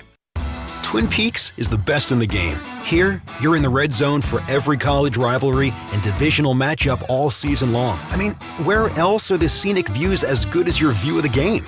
Only at Twin Peaks, the #1 sports bar. For a great experience in golf, go to Bent Brook, just off I-459 in the Birmingham area. You've got 27 holes where you can play your 18 holes 6 different ways. Open 7 days a week with 5 sets of tees that makes golf enjoyable for any level golfer. You get complimentary GPS on every golf cart, and the AU Victory bent grass greens play as pure as any in the area. Bent Brook continues to improve with upgraded greens and redesigned holes. Book that next tee time right now. BentBrook.com. BentBrook.com. Hey, for all of your IT and printing needs, reach out to our friends at Xerox Business Solutions. Look, I'm still one of those old school guys. I print my notes every single day for the show. If you watch the show here on the next round, you see all the notes in front of me. From day one, Xerox Business Solutions, they've been with us here at the next round. Local for over 45 years. For all of your IT and printing needs, visit XeroxBusinessSolutions.com or call 205-969-3000. That's 205-969-3000. Hey, there's nothing worse than waking up to a plumbing problem. Don't get caught in a flooded house. Call the guys at Hemphill Services. Adam, Chad, and the team at Hemphill are the only ones I trust to fix it and fix it right the first time. Hemphill Services does it right and always at a fair price. For all of your plumbing, cooling, and heating needs, trust the name that Birmingham has trusted since 1954. That is Hemphill Services. Call now, 205-229-2090. That's 205-229-2090. Our friends at Milo's Hamburger invites you to join them in the fight against hunger in our local communities by bringing non-perishable food items to your local Milo's, including canned goods. When you donate a canned good or any non-perishable food item, Milo's will give you a free drink. Together, we can make a difference. The 2024 Yellowwood 500 weekend is coming back to Talladega Superspeedway Friday, October 4th through Sunday, October 6th. Reserve your spot today by visiting TalladegaSuperspeedway.com or calling 877-GO-TO-DEGA. Enhance your weekend by adding passes to the Talladega Garage Experience presented by Cool Rave, the most immersive garage experience in NASCAR. Reserve your seat, your spot in the infield, or your camping site for the Yellowwood 500 weekend Friday, October 4th through Sunday, October 6th. TalladegaSuperspeedway.com or 877-GO-TO-DEGA. Jim Dunaway, Lance Taylor, Ryan Brown, and Rockstar. Live from the Birmingham Racecourse Casino Studios, the next round, presented by Bud Light, is on now. I hate it's going on during the season, and it's only the rebirth of the PAC conference, whatever it ends up being. Nevada state legislators are saying UNLV and Nevada likely tied together if they're going to change conferences. That's bad news. So UNLV, very attractive. Nevada, not so much. Yeah, and it probably would have been the flip side when Chris Ault was there. You know, he had a really good Group 5 program going, but UNLV, I don't know. I was talking to, it might have been Brock Heward, and they were talking about Barry Odom, and he's not long for the Group 5, that more than likely he's going to be bounced back to Power 5. But you wonder about the loyalty the UNLV gave him that opportunity. And I would think Barry Odom's fine financially, wouldn't you guys? I would think so. I mean, he got a buyout from Missouri. He's a head coach. He's probably making $2 million. Maybe $1.5 million, $2 million in Vegas. And think about this in the world of NIL. There's a lot of businesses in Las Vegas. Oh, absolutely. I mean, I don't know. Can you do dispensaries? I don't. I or mean, casinos? You've got USC now tied to a CBD and THC company in the school. I don't know if the kids can do it. I don't know if they can do the gambling. Well, we've always talked about you see. You know, the casinos never turn the lights out. You see how nice casinos are because everybody loses money. Yep. If you've ever been to a dispensary and the waiting line for dispensaries, and it's like a Walmart now, and the money they are printing. I think it's Planet 13 in Vegas when I went in there for the first time, it was, I think it was 70. I know my number was 67 on the number of checkout registers they had. Yeah. It was like... you can't even go to Savage's in Homewood during Christmas. Yeah. The cakes aren't even that deep, right? Yeah. There's no register at a grocery store now. You have to check your own self out often. But there were 70 people working a register. One of the great decisions, if UNLV can pull this off and get in the pack, but if they're tied in Nevada, that hurts them. But if they can split off and get in the pack, excuse me, one of the great decisions will be when Barry Odom went to the athletic director and said, we want to play in Allegiant Stadium. And the AD's like, man, what are they going to charge us? They're like, they're going to charge us, I think it was $250,000 a week is what it was. And he's like, I don't know if we can make it. He goes, just trust me on this one. Basically, he did it, if you build it, they will come moment. Yeah. To the AD, and the AD's like, okay, we'll do it. And they did it, and their attendance went up because they're playing in a nice stadium, and people are looking for things to do in Vegas. Yeah. I mean, that was just a huge move for them. They were playing in that dump Soundboyd Stadium, and now they're playing in one of the top venues in the world. I mean, they're just a different, and they're winning, so they're just a different program. It's a good team. It is. Again, they were on the, 24 teams to make the college football playoff on the playoff predictor. And they had better odds or shorter odds than, they were like number 20. Yeah. If you had to put gun to head, I think UNLV is your group 5. They've looked really, really good so far. We'll see if they end up joining what is now the six-pack, as you guys are calling it in the chat room, and I love that a lot over there. All right, show being brought to you in part today by our friends at Inverness Country Club. A chance to get out. Brown, would you agree from about right now till about the end of October, the best golfing weather in the state of Alabama? Late September and October golf in Alabama is almost unbeatable. The weather's just perfect for it. I think the next, this is going way back. Last time I played was with you guys with our friend David Walls. That's right. And that was probably 6-7 years ago. Uh-huh. But before that, me, you, Phil Boozer, and Aldo Greco played in Greystone in October. It's probably a decade ago. Yeah, that's but been a long that time. is like by far the best weather. Like, I don't know how you guys play in 100 degrees. Oh, I love it. But this time's great. At Inverness Country Club, not only the incredible golf course with the driving range are currently expanding, social memberships. They've got memberships that fit everyone. Childcare, also a big plus. Imagine having dinner with friends, knowing your kid is safe on site. Massive plus. Maybe work from home. What about working from the club while they watch your kid? Maybe you relocated or retired. Inverness, great place to network. Whatever your interests are, you can find it at Inverness. They even have a vineyard club. Best days happen at Inverness. Take a tour of this unbelievable club. Call Aaron today, 205-991-8608. That's 205-991-8608 or online, iccalabama.com. Buster Olney coming up at the bottom of the hour, 11:05. Dan Orlovsky joins the show. Rockstar's 4 Downs in just a second. Our friends right there at New York Butcher Shop will bring you this question of the day.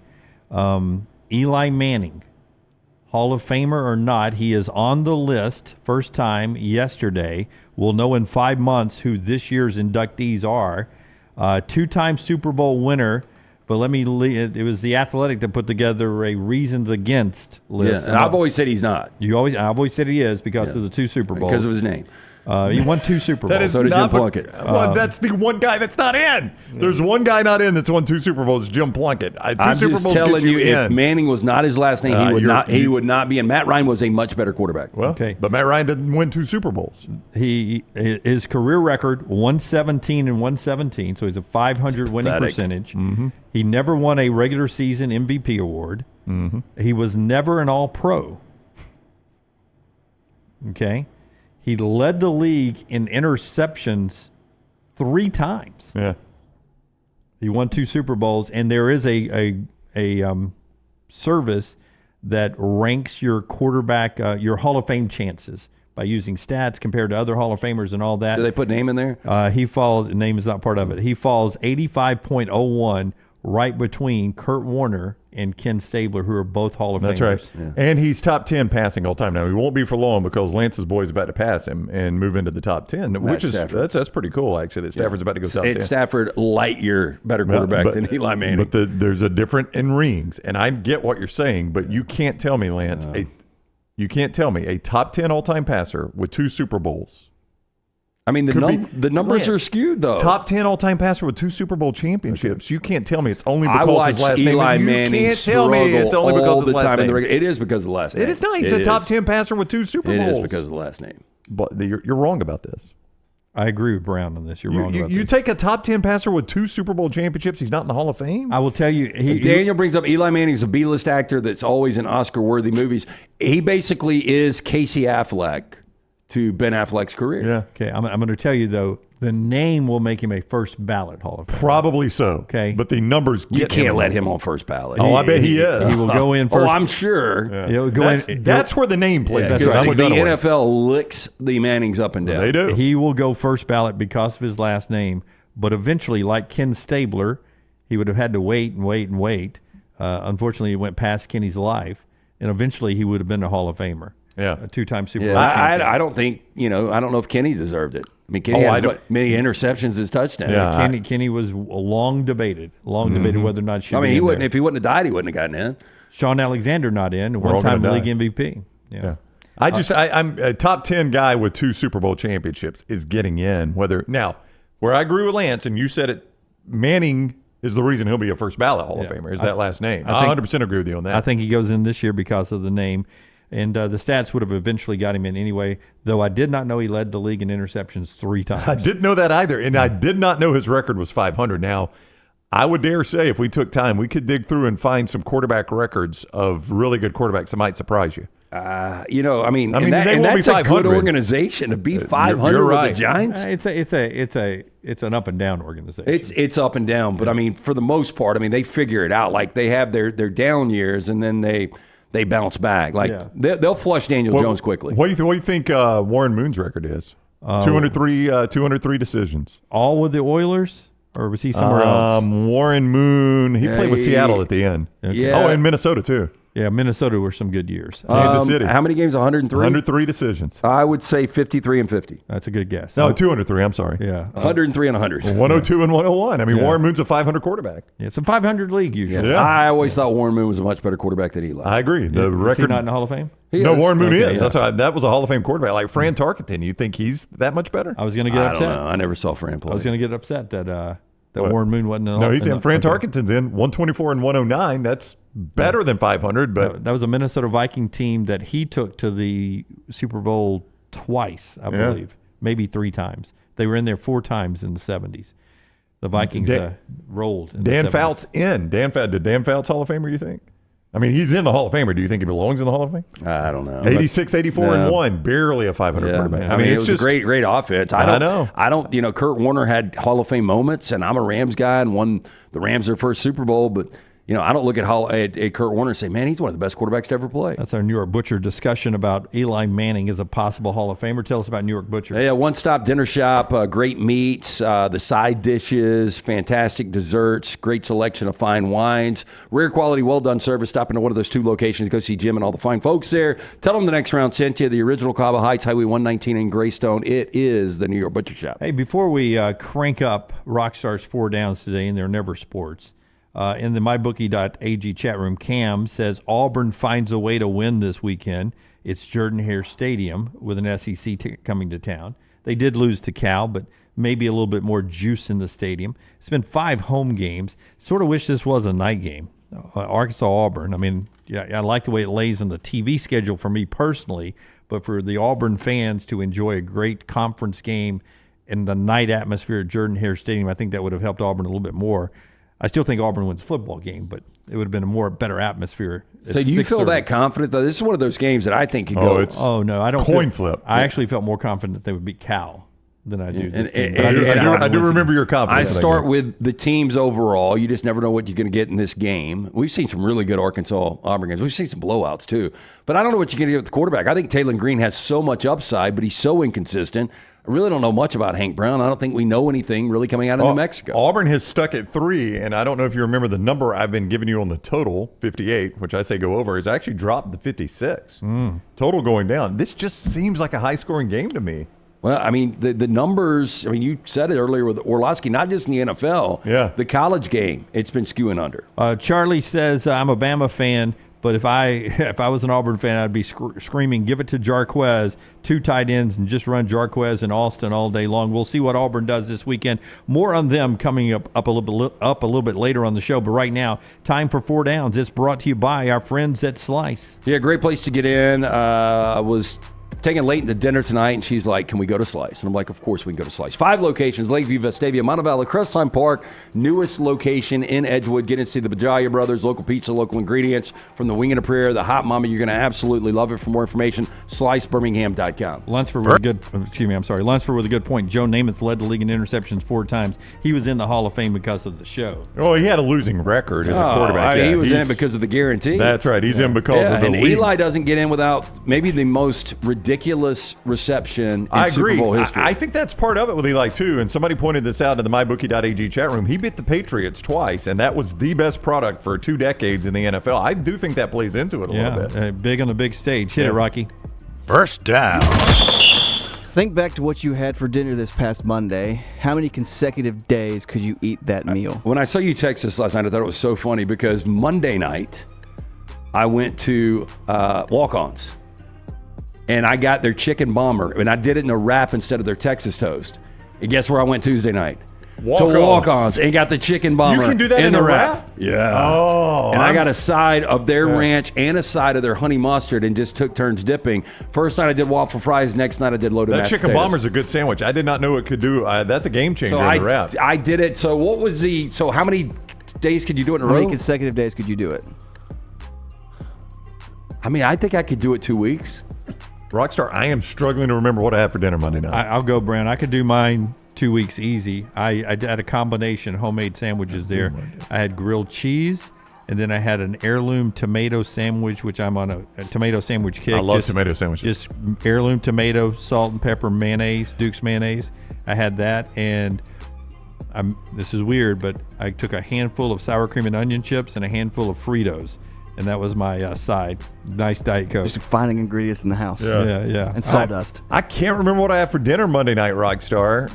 Well, think about it. So back this up. So Monday Night Football. Yep. You didn't have dinner. So you had Falcons, Eagles.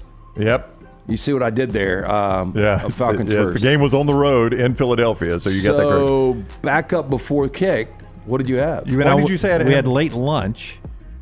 Because we had... Of course, Dunaway knows what you had for dinner. I know. Yeah, that's right. We went to a late lunch. Yeah, I had to do something. What did we have Monday night, though? There was something that was keeping...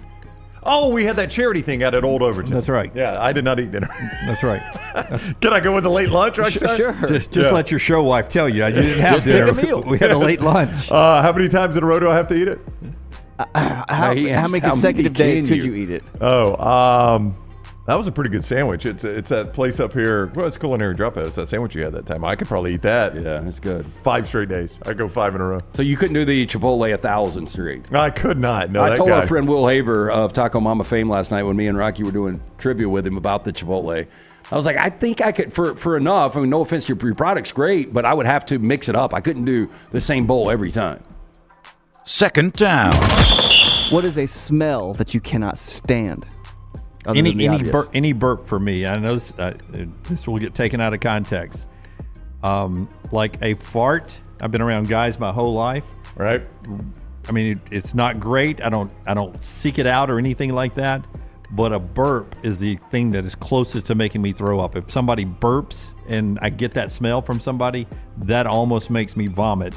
Vomit is actually one, Chris. Thank you. I would agree with that. Somebody smell someone throwing up or see someone throwing up, I almost throw up too. But if we're in a room together, I would sometimes prefer you to fart than burp. And if I catch that burp, my God, I have to throw up my mouth. It's crazy. Throw up in my mouth. You got one? Well, BO. It's rough. Yeah, BO is really bad. Yeah, somebody's clothes that feel like they set in the washer for 3 days, then get dried, and it has that smell. That's what are they, sour clothes out of the dryer? That is an awful smell. Burnt hair, Chris. Oh, burnt hair is bad.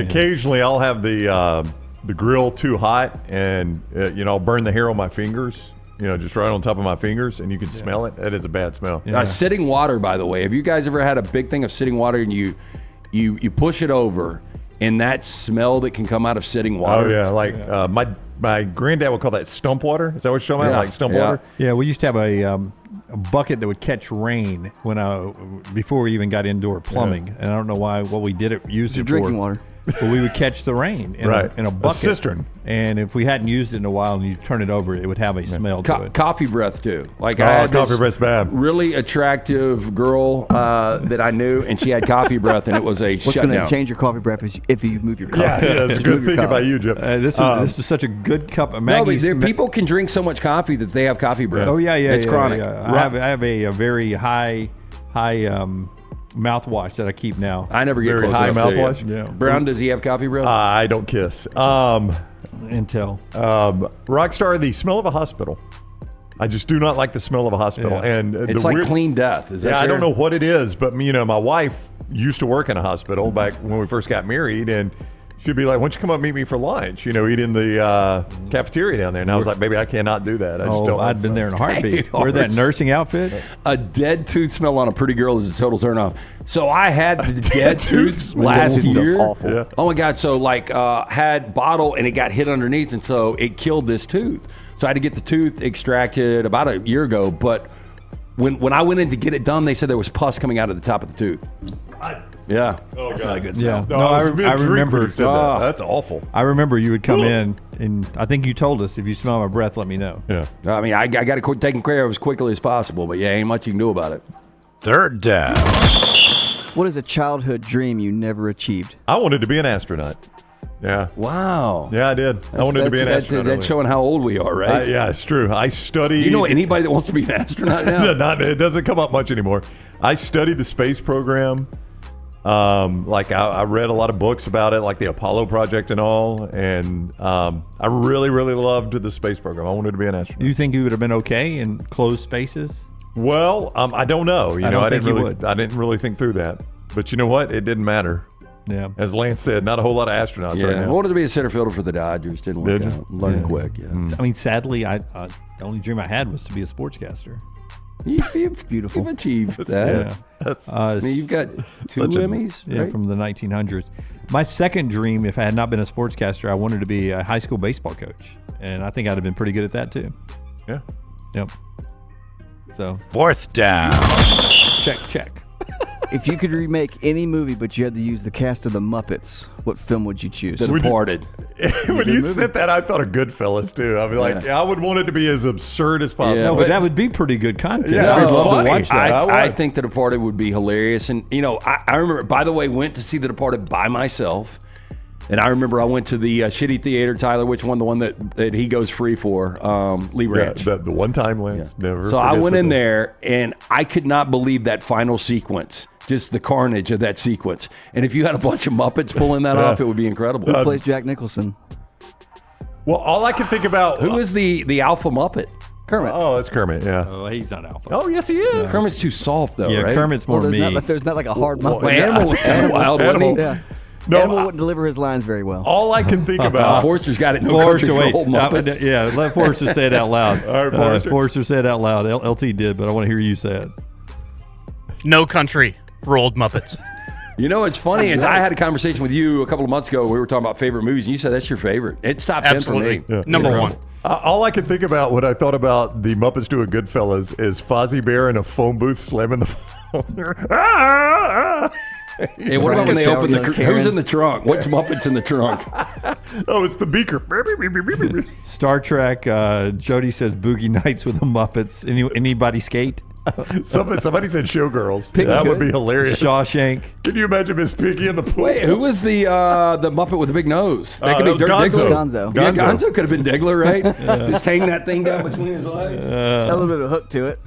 That is our... Some people like that, Rocky. That's our 4 downs brought to you by our friends at Slice. Yeah, 5 locations, lunch or dinner. Pick up a couple of pies on the way home. Get a slice and a salad today. Go see the Bajai Brothers. Tell them the next round sent you. 5 locations. For more information, slicebirmingham.com. And, of course, our friends at MyBookie, mybookie.ag, Brown. The betting line hanging at 3. It is. For the Auburn Tigers' big showdown as they host the Arkansas Razorbacks this weekend. That total has gone down a little bit. I mentioned down to 56, but you can play it either way, whether you like the over, the under, you want Auburn plus the 3, Auburn minus 3, Arkansas plus the 3. You can play that right now at mybookie.ag. Use code NEXTROUND when you sign on at mybookie.ag. You'll make your initial deposit. They will double that for you. They'll match that deposit for you right there. Free money to play with at mybookie.ag. Code next round when you sign on at mybookie.ag. Code next round. Bet anything, anytime, anywhere. mybookie.ag. Code next round. Call the next round now at 205-734-0923. NASCAR is back with the Yellowwood 500 at Talladega, Friday, October 4th through Sunday, October 6th. Get your tickets right now at TalladegaSuperspeedway.com or call 877-GO-TO-DEGA. Don't forget to enhance your race weekend by adding passes to the Talladega Garage Experience presented by Cool Race. The weekend includes Buck and Dega, a rodeo and fireworks on Friday night, Jake Owen in concert on Saturday, and the Yellowwood 500 on Sunday. Get your tickets at TalladegaSuperspeedway.com. Our friends at Milo's Hamburger invites you to join them in the fight against hunger in our local communities by bringing non-perishable food items to your local Milo's, including canned goods. When you donate a canned good or any non-perishable food item, Milo's will give you a free drink. Together, we can make a difference. This hour of The Next Round is presented by the Birmingham Racecourse Casino, now featuring 7 days of giveaways with your chance to win a share of up to $125,000. The more you visit the Birmingham Racecourse Casino, the more chances you have to win. If Hallmark is playing Christmas movies, that must mean it's Christmas time. Get your loved one the best present of them all this year at nextround.store. Everyone deserves good clothing, and no one deserves another Hoodie Gate.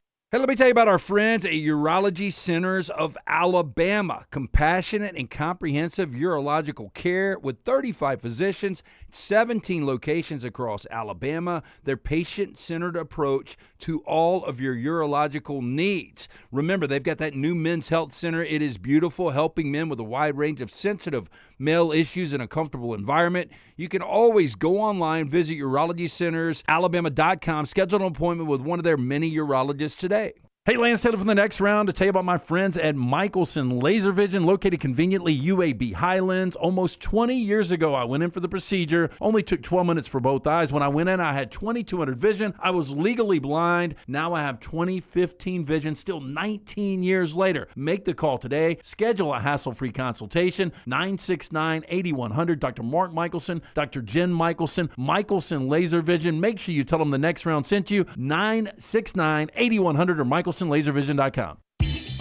Hey, you.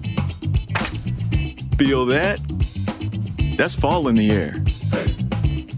And New Balance Birmingham got your fresh fall pair. To kick it during game time and sport from the sideline. Come together at New Balance Birmingham on Highway 280 right next to Chick-fil-A. New Balance Birmingham. We got now.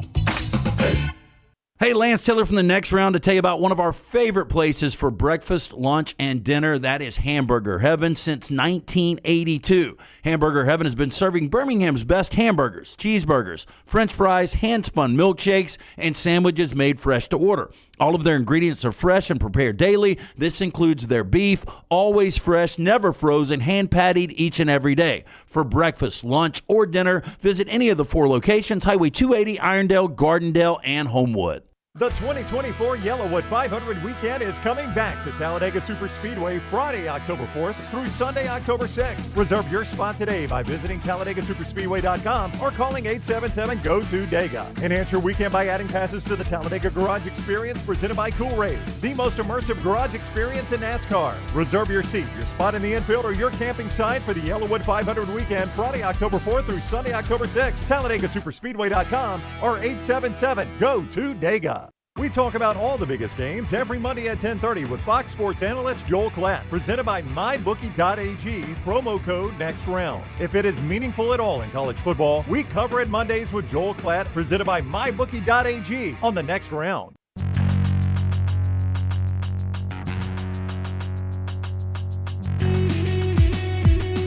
Good morning, Milwaukee, and hello, New York. Brewers and Yankees clinched last night. It's that time of year. Every day, somebody's going to clinch. Did you see the Brewers celebration with Bob Uecker? No, I missed that. Yeah, Uecker, he took center stage down in the clubhouse. I mean, he might be the face of the Brewers. I mean, would you say call him the face? I think yeah. I mean, Robin Yount, Paul Molitor, those guys were back in the day, but I would think the totality of the Brewers, you would have to go Bob Uecker. But our next guest will be able to tell us who Well, that guy I think is. Buster can answer that one. ESPN's Buster Olney joins us at this time each week. He's on the JohnstonRVCenter.com hotline. The formalities, first of all. How are you today, Buster? Hope you're doing well. I'm doing great, and yeah, like you guys enjoyed the celebration with the Brewers last night. You know, they learned before their game that they had clinched when the Cubs lost earlier in the day, so they knew this was coming. And they did a great job with preparation. One, Jackson Chourio, their young star, who's a National League Rookie of the Year candidate, he's 20 years old. And so they got this baby carriage. I don't know if you guys saw this, with non-alcoholic beer, and they rolled it in there to include Jackson Chourio in this champagne celebration. But they also waited after the game for Bob Uecker to come down. And so Pat Murphy, who's a great manager, he's the closest thing baseball has to a football coach. And he's talking to the players after the game, and he's talking about how Bob Uecker's the heart and soul of this organization. He's the centerpiece of what we do here, is the ultimate champion. And the players cheer, and then Bob Uecker, 90 years old, says, "I peed my pants," which I guess if you're going to do that, a champagne celebration would be the best place to do it. Hey, so this Brewer team, though, winning the Central 3 of 4 years, pretty incredible when you think about it. And it's not like they've got a bunch of big household names. When does it become time? Like, I know the Brewers played, 1982 was the World Series. Is that right? Against the Cardinals? Right. Yeah. Yeah. They didn't win it, though, right? No, they lost to the St. Louis Cardinals in that World Series, and they have such a unique style. They're so aggressive. Like, they will run the bases. They have all these young, terrific athletes among their position players, and they will come at you, and they're not afraid. And you think about the organization. Since the end of last year, they lost David Stearns. He went to the Mets for like $75 million to be their head of baseball operations. Craig Counsell left to get the biggest managerial contract in baseball, 5 years and $40 million from the Chicago Cubs. And then they traded Corbin Burns, their ace. And before the year started, I thought the Brewers were the one team in the division who couldn't win the National League Central. And Pat Murphy stepped in, done a great job. I think he's the front runner for National League Manager of the Year for them to accomplish what they have. And they will be dangerous. I wonder about their pitching in the postseason, but they will be dangerous in part because of the confidence and sort of the freewheeling style that they have. Craig Kimbrell, designated for assignment, 15 years. Tell me your reaction. I got a G's, so tell me your reaction. Yeah, I'm a little bit heartbroken for him. This is a guy who someday will make a speech in Cooperstown, but he's had these situations with teams in recent years where at the end of the year, the meltdowns. Last year was the Phillies. Before that, when he was with the Dodgers, he lost his closer role late in the year. He was working and working and working to fix the problems that he had this year, and he just couldn't do it. And it got so bad, I think the Orioles didn't want to wait anymore because they're going so badly. Think about this, guys.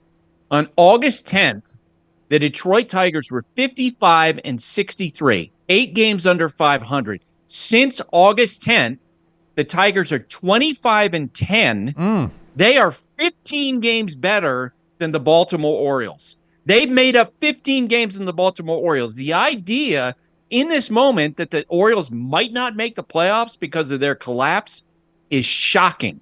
Like, that wasn't a thought, and I still think they'll make the playoffs, but they are a mess. They're crawling to the finish line on this thing. Their offense has gone away. Their pitching has been beaten up. And their general manager, Mike Elias, he did an interview with reporters the other day, and this is someone who's highly analytic in the way that he looks at baseball. And he said, "Yeah, our mojo kind of drifted away."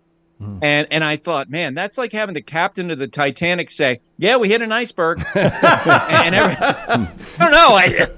I just don't think that probably the players want to hear that from a guy in the front office.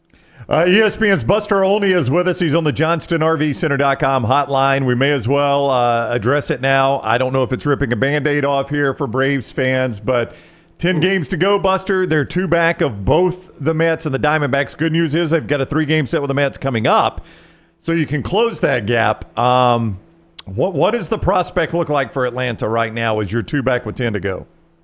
I don't know how you guys felt, but the other day when they had that 5-1 lead in Cincinnati and squandered that, I thought, man, that is the biggest nail in the coffin of this, incredibly frustrating year.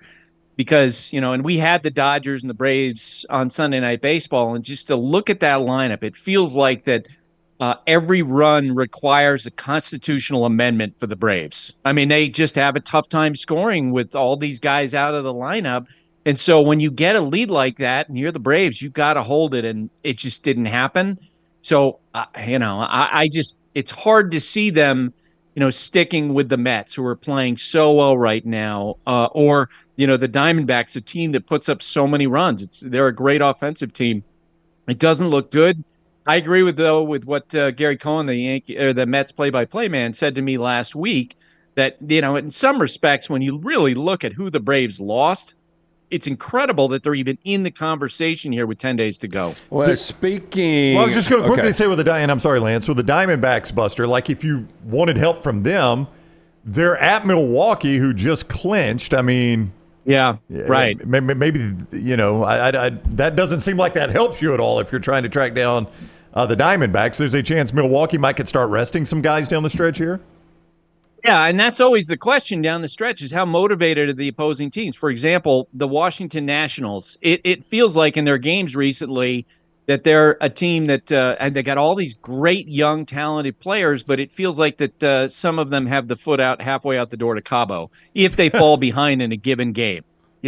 That's the way these games are down the stretch, where if you are a team that needs to win, expected to win, then you need to get a lead early in a game, and it feels like they'll just be like, okay, that's it. We'll roll over and we'll move on.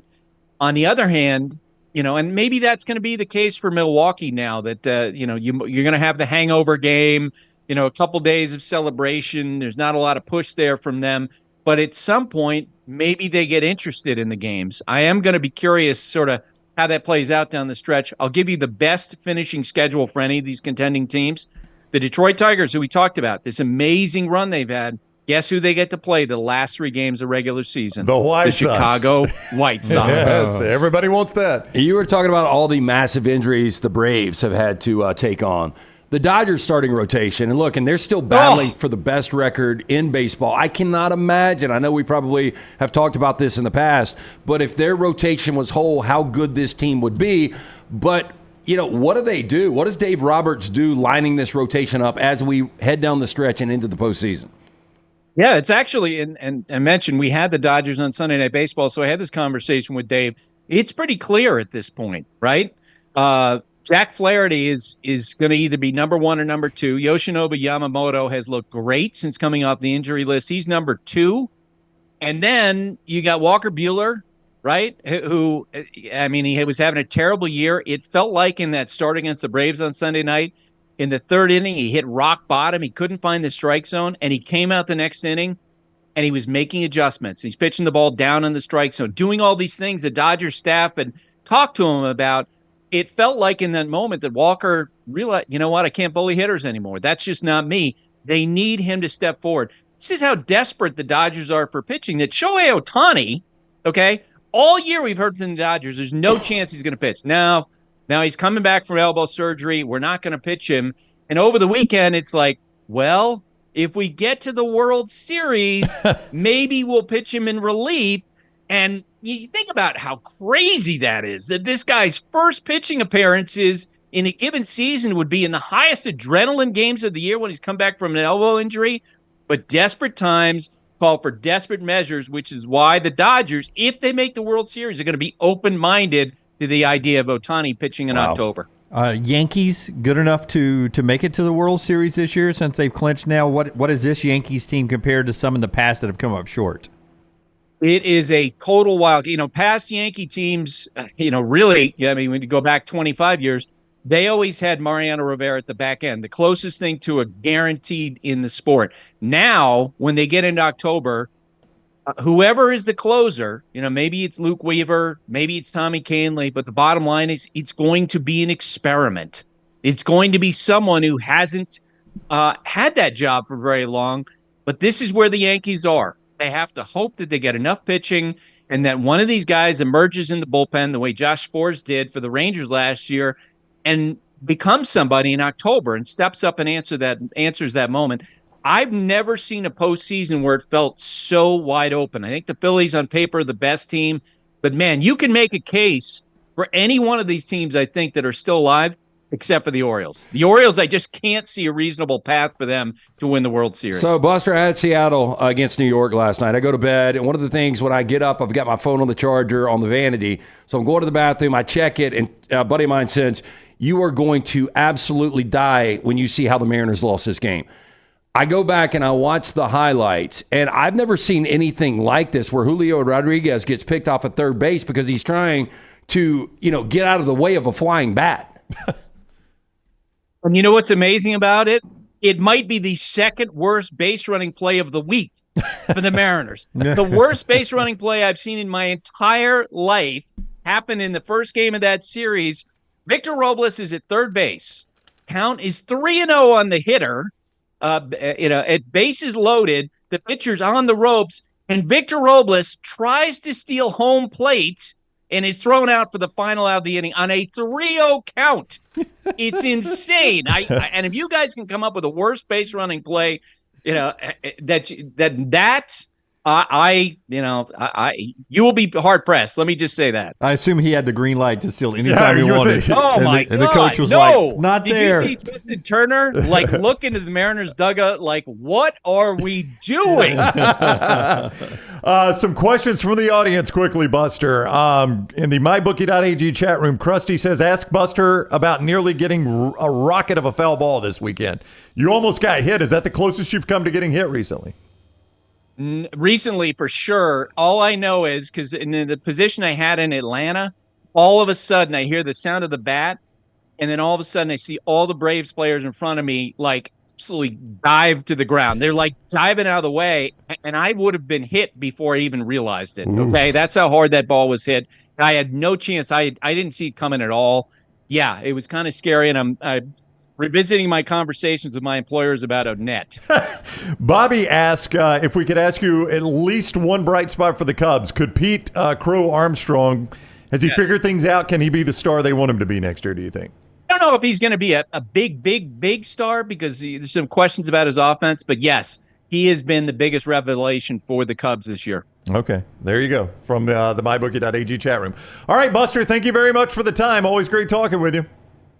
All right, guys. Take care. Thanks. All right. See you next week. Buster with us on the JohnstonRVCenter.com hotline. Yeah, tell us a little bit more about Johnston RV. I'll be glad to, man. I keep telling you fall's going to be in the air. I promise you it will be at some point. It's getting a little cooler, a little drier air, and you can go see America in an RV from Johnston RV Center.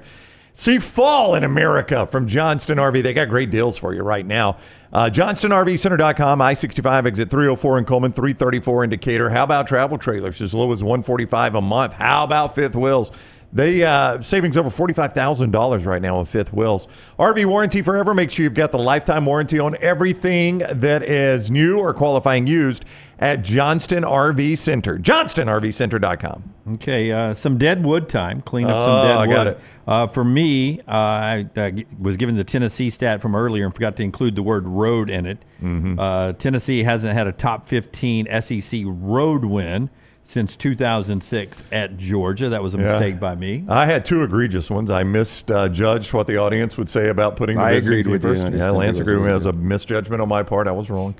And I also said Georgia Tech beat Swanee 222-0. It was actually Cumberland. They beat 222-0. Bubba Head corrected me on Twitter. The Georgia Tech 222-0 beatdown was against Cumberland. Hashtag Deadwood. He even hashtagged it Deadwood. Thank you, Bubba. Well, if you have Deadwood in your yard you need to extract, our friends at Gray's, they can hook you up. Family owned and operated for over 25 years right here in Birmingham. Experts in high-risk tree removals, pruning, soil health treatment to strengthen those trees and plants. I had the guys come out just a couple of months ago. They extracted 4 trees, hauled everything off. Incredible work. So professional. Hurricane season is supposed to be the worst in years. Don't wait to get your tree work done. Protect your house and family today. Call 205-281-6100. Make sure you tell them the next round sent you. You can scan that QR code or visit graystree.com. Okay, so it's interesting now, the rules that allow you to play exhibition basketball games. Real games start in 46 days, countdown to basketball season. We know Alabama's going to play at Boutwell Auditorium, and proceeds to that's going to go to charitable areas. Auburn announcing today they're going to play an exhibition game with FAU, former Final Four team. By the way, Bowell, I cannot believe that. It's where I saw one of, all my concerts as a young kid. Yeah, the place was a complete shithole. I don't know what it is now. Well, it's good enough to host a basketball game between. I've never even heard of a basketball game being hosted and it's there. cool. I think it's going to be an intimate setting there because it is a smaller venue for basketball, and the tickets are reflective of that, but it is going to charity. FAU and Auburn and our buddy Charles Barkley involved with this. All the money raised in that exhibition game being announced today is going to go to unrepresented scholarships, first-time college students and those in certain areas that don't have the advantage of a pathway to college, and they're going to donate money to that. And one other note in basketball before we jump back to college football is the fact that Gonzaga is considering joining that new PAC conference as a basketball playing only member.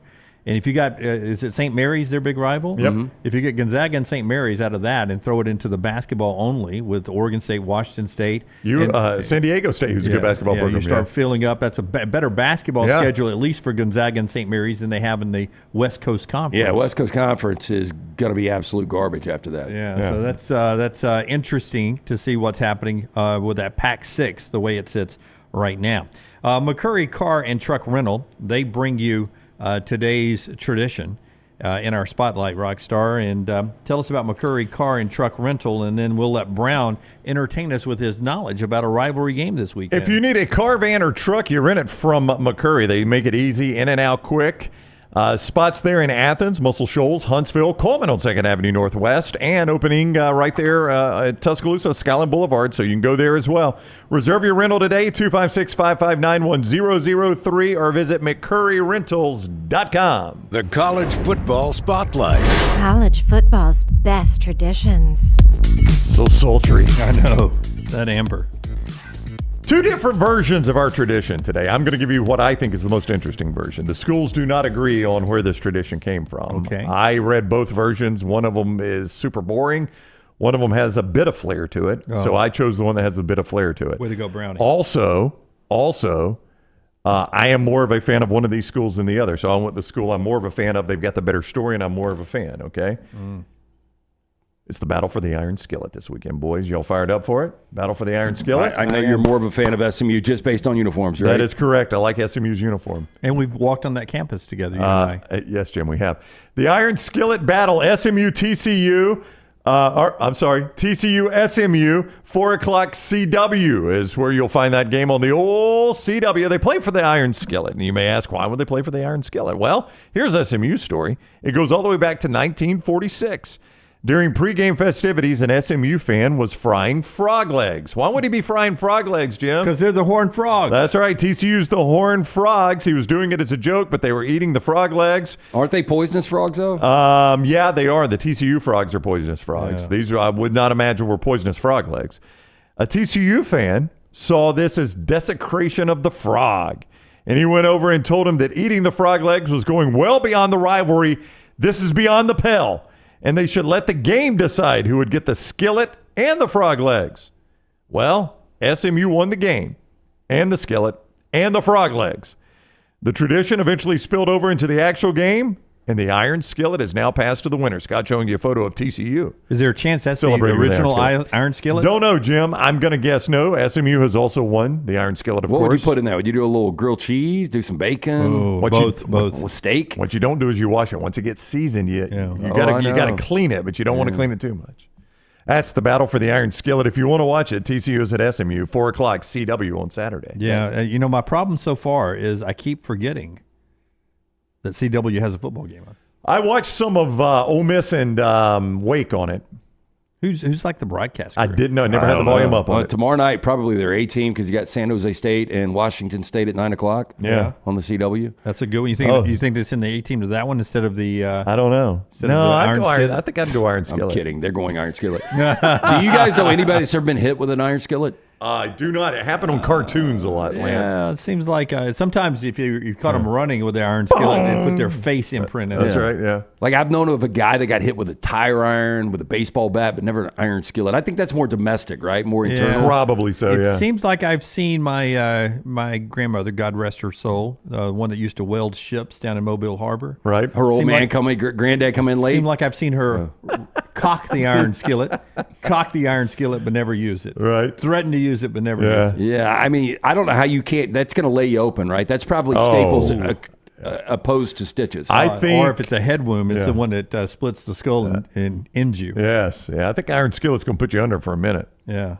it's a good if trophy. not eternally. And I agree. I sort of wish we had on all due respect to the academics and the sportsmanship of the foy or whatever the trophy is that we play for the Iron Bowl.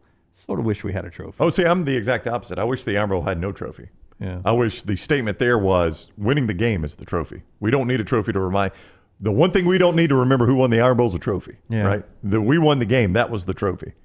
See, I'd like to be different. Do it for something. Like, what would be something at stake that would make it even more interesting? Clay's idea was far more interesting to me, that Alabama and Tennessee play for the right to use Dixieland Delight. That's the only the winning team could use Dixieland Delight. You get to pardon one criminal from the Alabama or the Auburn family. Alabama just plays for national championships. See, there that's you the go. only trophy That's right. That's called the Arrogance Trophy, is what that's called. The Arrogance Trophy, exactly. Hey, we haven't talked about this storyline, or maybe I brought it up yesterday. Maybe it was Bama Bourbon. I don't remember. Oh, let's go on it. It's the Milos, the thing we haven't talked about storyline. The Milos, the storyline. I'll tell you what, Milos is something to talk about. We got some big news coming up from Milos, but anyway, I want to remind you, September is National Hunger Awareness Month. Did you realize 1 in 5 kids in Central Alabama experience hunger? This is why Milo's Hamburgers is joining the fight to end hunger. Invite you to do the same from September 4th till tomorrow. You have an opportunity. Milo's Hamburgers is hosting a food drive at all their restaurant locations, benefiting the food bank of Central Alabama. Milo's customers, all you got to do is donate a canned good, non-perishable food item. You will get a free regular drink for your support. Together we can make a difference. Stop into one of those great convenient locations for lunch or dinner of Milo's. Hey, before you tell that story, maybe a plunger with a roll of toilet paper and a Tide box on it. That'd be a good trophy. Oh, Takes us back. I think Alabama's really good. Like, I think Alabama's going to be in the playoffs. Now, whether they win a championship, I don't know. But, Aaron Suttles brought this up. He's like, can you imagine if Kalen DeBoer in year 1 was to win a national championship, how pissed the rest of college football would be? Oh, yeah. Like, you go from the greatest to ever do it to winning a national championship. But then I took it a little bit further. Like, if Kirby loses this game next Saturday, he's got a Nick Saban problem. I don't think it's an Alabama problem. That's the thing, But it becomes an Alabama problem if you lose your first game to Kalen DeBoer. That's right. It wasn't a Nick Saban problem. It was an Alabama problem. And then I think the narrative becomes, well, what's a bigger narrative? That Kirby can't beat Alabama, or that, oh my God, this Kalen DeBoer is the real deal. They're not going to miss a From beat, 11 obviously. wins to 14 wins to undefeated, beating a team that's won, at that point, 42 consecutive regular season games. Because not only that, you also pair it with the early recruiting success that staff has had, and you're like, all right, doesn't appear that there's going to be a ton of fall off. I was expecting more fall off than this. That's where the discussion goes for me, is what's Kirby's record against like rosters? Because a lot of times, there's not many. Georgia goes into the game with the best roster. Yeah. Alabama goes into the game with the best roster. Ohio State goes into the game with the best roster. And Kirby did beat Ohio State, but buddy, it was by the skin of his teeth. So now Texas, I think, has that roster. You start putting in. They go into a game with a different roster. So what's your record against like rosters? And I think Kirby would come up short right now in that department. And that's where the question becomes: if it's Kirby against a like roster, that ends up being almost a 50-50 I'd like to go through shoot. and look at it because their last regular season loss, obviously the last loss was to Alabama in the SEC championship, a very light roster. 2020 Florida was really good. Team that played obviously in the SEC championship in that COVID shortened year, but that was the last time they lost a regular season game to that Kyle Trask, Kyle Pitts. Yeah, and so that was a 2-loss Georgia team that year because Alabama got them earlier in the COVID year. Yeah. Landmine believer, he brings up Ohio State not falling off after Urban, but the one thing Ryan Day hasn't done is win a national championship. If Ryan Day had somehow closed the deal against Georgia, they would have easily won the national championship over TCU, and then I think people would be saying the same thing, like, well, crap. I thought maybe they would fall off. Is Kalen going to be more Ryan Day? Is he going to be more Nick Saban? Yep. You hope he's not Larry Coker. Just wins off of the guy before. Yeah, I don't think that's going to happen, but I could see a situation now in a 12-team playoff where he's winning 10, 11 games. And, he loses to Georgia every other year and doesn't win a championship in 4 or 5 years. And people are like, what's going on? What happened? That is a fall off at that point. Yeah. All right. Dan Orlovsky talking about the NFL. Back in action tonight. Patriots and Jets coming up in our next segment. Show being brought to you in part by our friends at Talladega. TalladagaSuperspeedway.com. TalladagaSuperspeedway.com. October 4th through the 6th. We're racing again at the world's fastest speedway. You can get tickets. 877-GO-TO-DEGA. Don't forget to enhance your race weekend by adding passes to the Talladega Garage Experience presented by Cool Ray.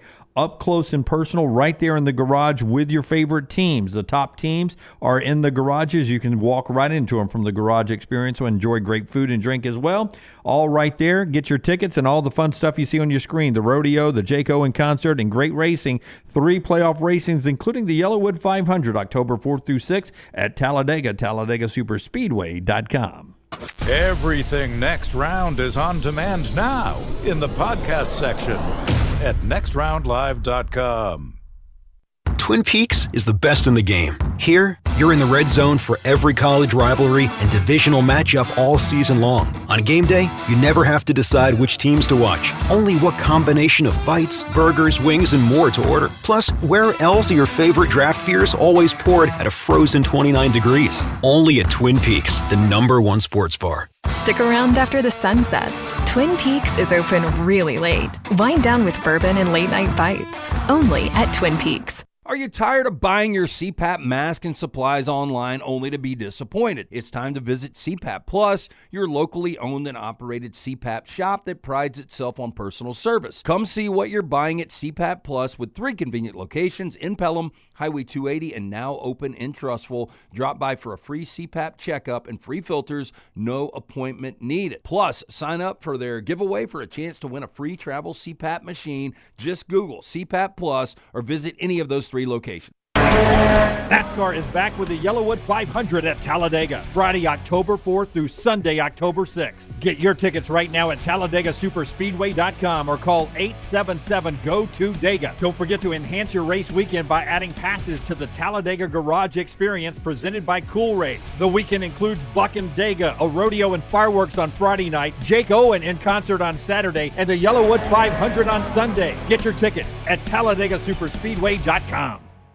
Bryant Bank, member FDIC, equal housing lender. Remember the name Way to Wellness if you're battling weight loss in your life. I'm Jim Dunaway from The Next Round. There was a time I was over 216 pounds until Way to Wellness helped me lose 45 pounds, and now for over 2 years, they've helped me keep that weight off. Here's their website, aplanforme.com, aplanforme.com. That's a great name for a website because there's no cookie cutter plan. Everything is designed specifically for you. No contract, no sign-up fees, and your first consultation is free at Way to Wellness. For a great experience in golf, go to Bent Brook, just off I-459 in the Birmingham area. You've got 27 holes where you can play your 18 holes 6 different ways. Open 7 days a week with 5 sets of tees that makes golf enjoyable for any level golfer. You get complimentary GPS on every golf cart, and the AU Victory bent grass greens play as pure as any in the area. Bent Brook continues to improve with upgraded greens and redesigned holes. Book that next tee time right now. BentBrook.com. BentBrook.com. If renting is putting a dent in your bank account, here's your sign from the universe that it's time to buy a new home. And who better to help you through the ins and outs of home buying than our friends at Mortgage Right. With Mortgage Right, you don't have to worry about becoming a short notice mortgage expert because they do all the heavy lifting for you. They're trusted mortgage professionals, and they'll help you choose the right mortgage option and stand by your side every step of the way. Visit mortgageright.com/TNR to buy before renting runs you dry. That's mortgageright.com/TNR. NMLS 2239, equal housing lender. The 2024 Yellowwood 500 weekend is coming back to Talladega Superspeedway Friday, October 4th through Sunday, October 6th. Reserve your spot today by visiting TalladagaSuperspeedway.com or calling 877-GO-TO-DEGA. Enhance your weekend by adding passes to the Talladega Garage Experience presented by Cool Ray, the most immersive garage experience in NASCAR. Reserve your seat, your spot in the infield, or your camping site for the Yellowwood 500 weekend Friday, October 4th through Sunday, October 6th. TalladagaSuperspeedway.com or 877-GO-TO-DEGA.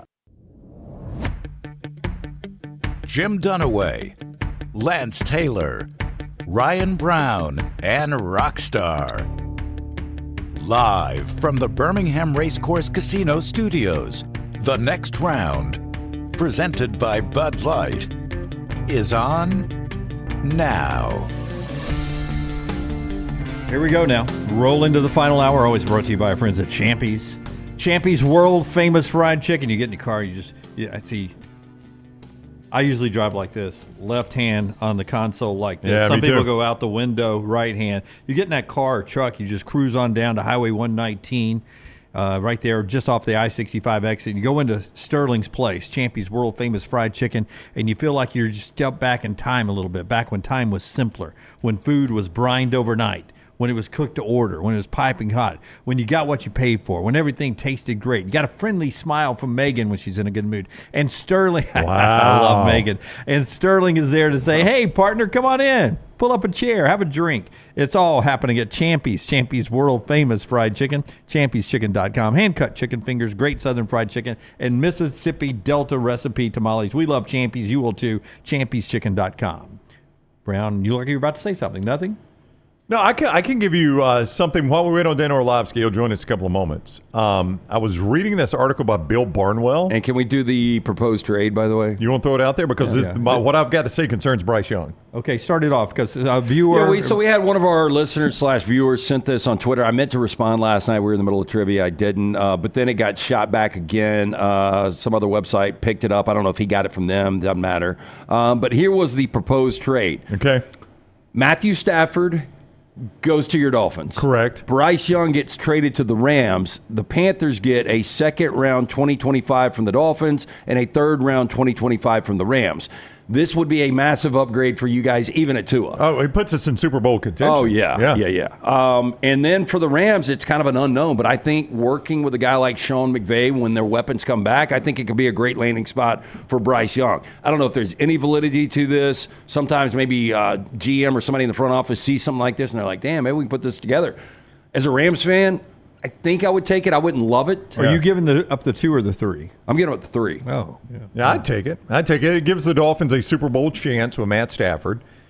I don't know what his future would be. Like, he doesn't have many years left, but I also don't know what Tua's future is, right? Yep.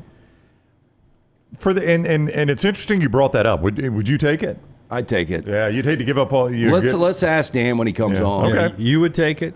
He would take it.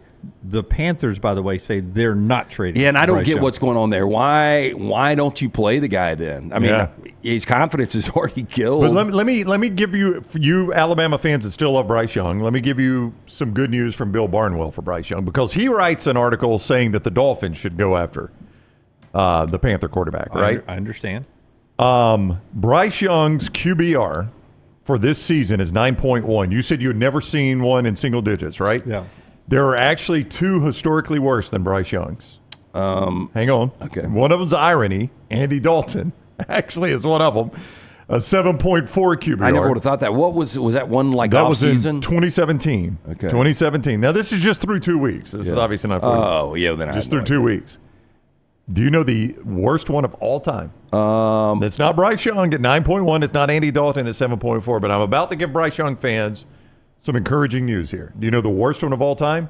God, please say it's Tom Brady. It is Matthew Stafford. Oh, wow. Through 2 games Didn't see in that coming. 2009, he had a 5.6 when the Lions went 2-14. And now Matthew Stafford is a Hall of Fame quarterback. So yeah, it is. It's hard these to believe things can turn around. That he played with arguably one of the top 3, 4, 5 receivers in the history of the game in Calvin Johnson.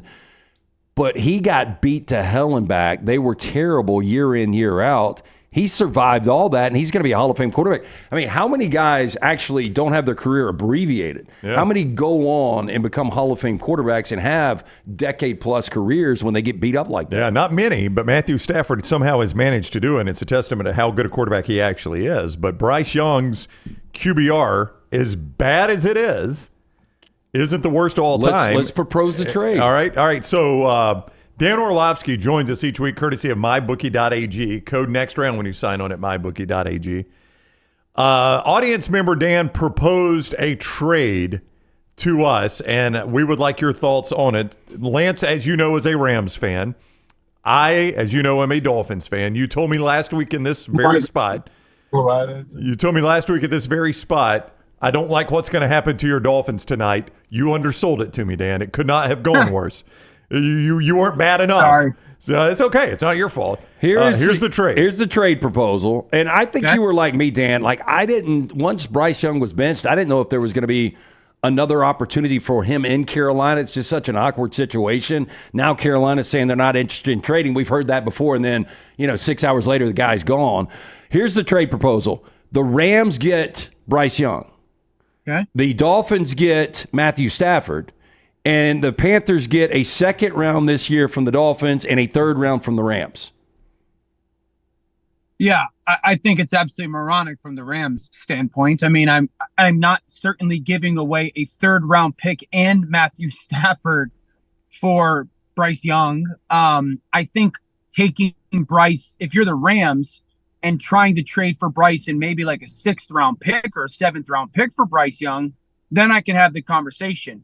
I think the starting point for this is all, from the Rams' perspective, what's the inside information about the injuries? Because if the injuries are as bad when it comes to the interior of the offensive line, like, hey, those guys are out for the next 2 months, and Puka and Cooper, I think then that's worth them sitting down and having the conversation of, can they trade Matthew Stafford or should they? So, but it all comes down to that information. The second part is Carolina willing to trade Bryce Young for pennies on the dollar? I think they should. I think that he should try to get out of there as soon as possible. And I do like the fact of trying to get him to a Miami or a Los Angeles Rams, but the Rams aren't giving Stafford away and a 3rd round pick for Bryce Young. That would be the dumbest thing ever. How long do you think? Look, and this is the last contract. I know they renegotiated right before camp, and I think he's getting right around $40 million. But this is his last year of guaranteed money. How much longer do you think he plays? And I know a lot of this is based on what you said with the interior of that offensive line. Like, he can't continue to get beat to hell and back and lose game after game and think he's going to come back next year. Like, do you think he's got this year and one more? Is this it? Maybe 3 more? Yeah, I would have bet comfortably that this year for sure and probably next year. It felt like this year was almost, I don't want to say an all-in year for both him and Sean McVay, but it felt like they were going to be as good as like anybody in the NFC and believe that team could go and win a championship. And this was like the year that they were going to kind of put all their chips in the basket, so to speak. And as the trade deadline came, if they were playing really good and in that conversation, I would have expected them to be aggressive and make a move for a player. Again, I think now those injuries put a lot of that into flux because they've just been absolutely decimated. But I do think he's got 2 really good years of football left at a minimum. Dan Orlovsky with us, courtesy of mybookie.ag, code next round. Would it make sense for Miami to make a move for Bryce Young if, in fact, they would unload him? I mean, nobody needs a better backup more than Miami does as much as Tua is hurt. It's a lot of Alabama quarterbacks on one team. I get it. But, I mean, a fresh start for him, that might work in Miami. That's the team that makes a ton of sense. So this is why a lot of teams do in the draft process their evaluations on quarterbacks, even though they might not be selecting a quarterback at the place where like these guys are most likely to get drafted, because you just never know. So part of this, what did Miami think of Bryce Young and Mike McDaniel and Chris Greer? What did they think of Bryce Young coming out of college in their evaluation? So yes. And then the second thing is, if you look at the skill sets or the traits that are displayed by Tua, and some of the ones that you, at least I think Bryce has, is like, you see quick processing, you see a lightning quick release, you see a really high-end ball placement and throwing across the middle of the field. Like, I do think that he can do those things. That's part of the reason why I'm so surprised it failed so drastically this season. But Miami makes a lot of sense. Now, part of that, again, is what's the financial commitment for the future to Tua? And there's a lot of unknown attached to that situation still. Dan Orlovsky is with us. We appreciate Rusty on social media for that question about the trade there, putting that together for us. Tonight, Aaron Rodgers tries to put together a 2-game Jets win streak in a short week. What do you think of Aaron so far, and what does the future this season look like for him, in your opinion?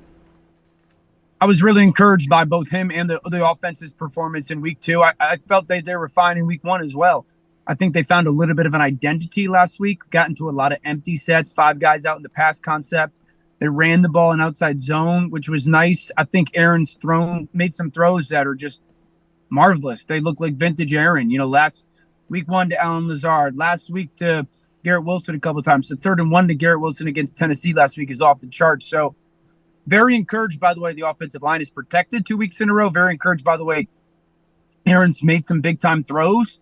I think that they found a little bit of what they can be. And I've said this, if we remember when Tom went down to Tampa, what they really started to live in was spreading people out, playing shotgun football and being empty because 1, they could protect.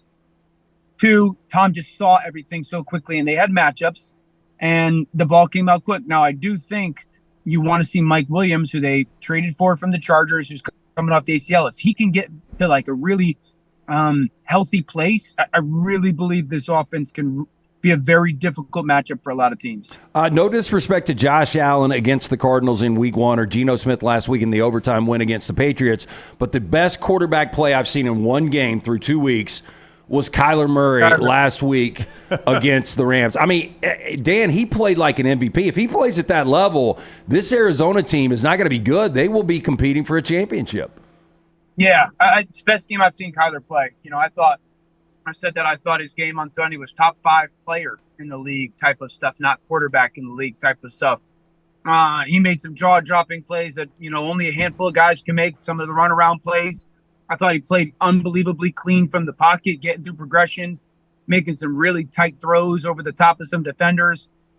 So I think, they're a really interesting team because the interior of their offensive line just wants to physically harm you, beat you up.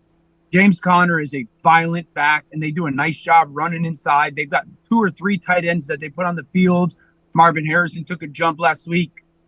I don't know how much confidence I have in the defense, to play at a high level on a consistent basis. But, man, if they get that version of Kyler, Kyler will be in the MVP conversation for sure. Dan, nobody has looked better through 2 weeks than the New Orleans Saints. They get the wounded Eagles, who have got to be spinning after that collapse on Monday night. Are these Saints for real? Are we buying Confederate money here with the Saints? Yeah, they're for real. Their offensive line is really good. They're in a perfect scheme. Clint Kubiak running that zone scheme. They're really good when it comes to, I think, those 2 receivers, Olave and Shaheed. Shaheed's a vertical threat, but so is Chris Olave. Olave's great in the possession game. Kamara's fantastic. So I love the offensive scheme. I think it's the offensive scheme that is probably the best to be running in the NFL right now for the most part. I think they got 3 stars on their defensive side and all at a level. You can make the case multiple. I mean, Lattimore's coming back at corner, but Honey Badger still looks great. Demario Davis is as good a backer as we have. Cam Jordan playing a high level. So, I think the Saints are for real. I really do. I'm a Buccaneers fan, but I'm going to skip over the fact that we're 2-0 and ask you a Buccaneer question. I'll go flip to the 0-2 Baltimore Ravens. Where are they going, Dan? What have you seen that has them at 0-2?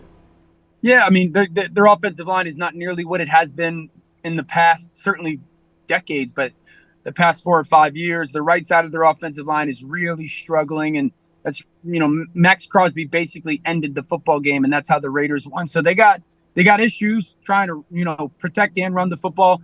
I think they're also trying to figure out who they are on offense. Derrick Henry, Lamar, are they going to be more throw-centric, run-centric? What kind of formations can they get in with Derrick? So they're still trying to figure that out. And then, their defense, you don't lose Jadeveon Clowney and Patrick Queen and Mike McDonald. Those are really important pieces. Geno Stone, they lost really important pieces on their defense, and they just haven't found their footing in that group yet.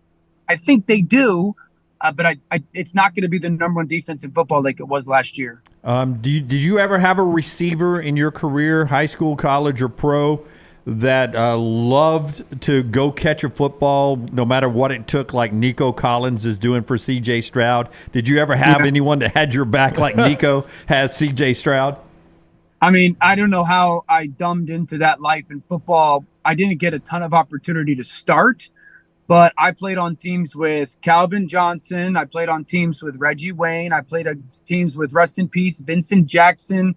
I played on teams with Andre Johnson. I played on some teams that were just absolutely loaded. All 4 of those guys were Hall of Fame type of talents for sure. So, yeah, Nico's playing on – Nico's a number 1. Nico's absolutely becoming an elite wide receiver. All right, before you go, we read your tweet earlier with an amazing set of statistics that show that offense has, in a lot of ways, disappeared this year in the NFL in the passing game. Why is that? Can you put a finger on why those stats that you sent out this morning exist? Yeah, number one, the athletic element of quarterback play and wide receiver play. Teams are trying to create a defense that minimizes explosive plays at a premium. Number two, the rules of football. You can't hit receivers more than 5 yards downfield. You can't hit them crossing the field. So it promotes the passing game. So defenses are going to say, well, we're going to counter the promotion of the passing game. We're trying to minimize the pass. I think offensive line play is not nearly as good as it used to be. And so when teams are lining up with these certain too high defenses that aren't new, they're just doing it a lot. The only way is you have to run them out of it because of numbers. You have to bring a safety down to the football, or to throw it really well, you have to play action because you have to move people on the defense. And there's not a ton of teams that are committed and capable of doing that.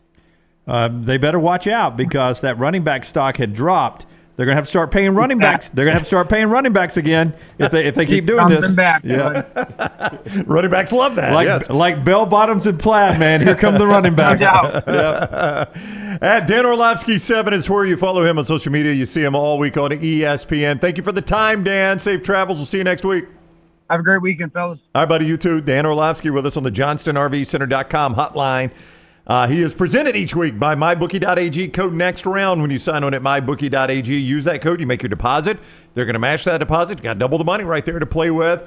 Bet anything, anytime, anywhere. MyBookie.ag. Code NEXTROUND. MyBookie.ag. Code NEXTROUND. Starting with the NFL tonight. College football all weekend. You can play it at MyBookie.ag, where right now you find the Jets a 6-point home favorite and a total of 38.5 for Thursday Night Football on Amazon.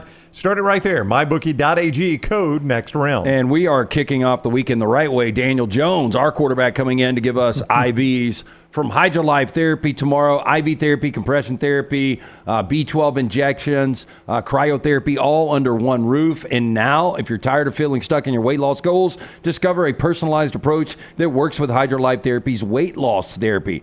Getting started with HydroLife is simple. Complete lab panels followed by a virtual consultation with our medical provider. Once approved, you're ready to start the GLP-1 weight loss program. You can book your appointment online. Go to hydrolifetherapy.com. Walk-ins welcome as well. When you're in one of the locations, 2 in Birmingham, 1 in Tuscaloosa, mention the next round, 20% off all of their great services. HydroLife Therapy open 9 a.m. to 6 p.m. For more information, hydrolifetherapy.com. Let's get back into the 2 biggest games in the SEC this weekend. Auburn hosting Arkansas, and then you got Tennessee at Oklahoma. Rockstar cut 3 first. Everyone watching Hank Brown, the new starting quarterback down at Auburn. Rivaldo Fairweather is one of his go-to guys. He got asked in the Auburn interview presented by WAKA Channel 8's Mike Flag.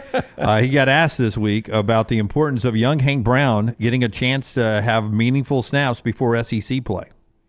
It was great. It was good for him to perform like that right before the SEC game, and it's going to build his confidence and hopefully, not hopefully, but he will go into the next game and be the same quarterback he was last game. I know he's a hard worker, just like Payne. They both like hard workers. They put all the extra work in, and in the offseason we all got extra work in together. But he it's pretty good with him, and I try to build like a great relationship with all the quarterbacks. So.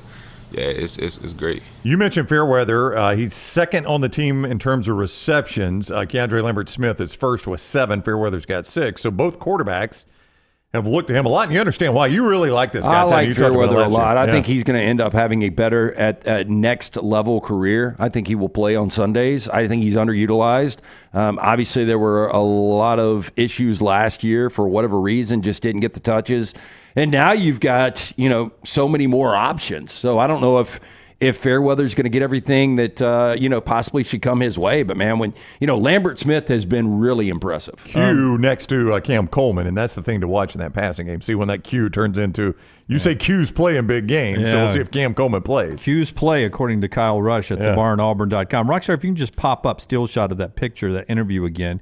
Let's all play quarterback. There used to be a thing when I was a kid called You Make the Call. You make the call as a quarterback here. If the WAKA Channel 8 CBS affiliate in Montgomery is a defensive back, Is he open enough for you to throw it in that window? Is he open, or is he covered by the WAKA Channel 8 mic flag? I think he's face guarding it.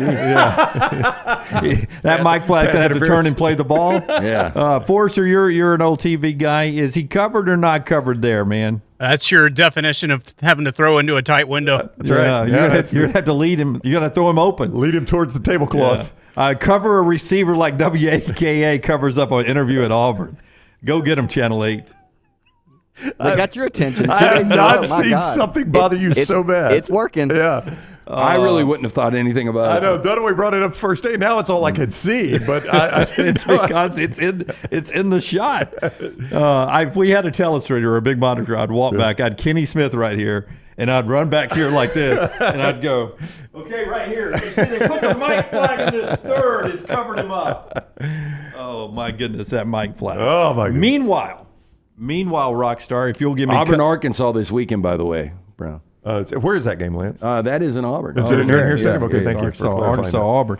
You got Tennessee and Oklahoma this week. Cut 5 Rockstar. Cut 5 Rockstar. Brent Venables on the importance of the fans creating a tough atmosphere. Nico's first true road game. A lot of fans were in Charlotte. It's a big part. Here's Brent Venables. You know, the history in the SEC, it's really difficult and challenging to win on the road in the SEC.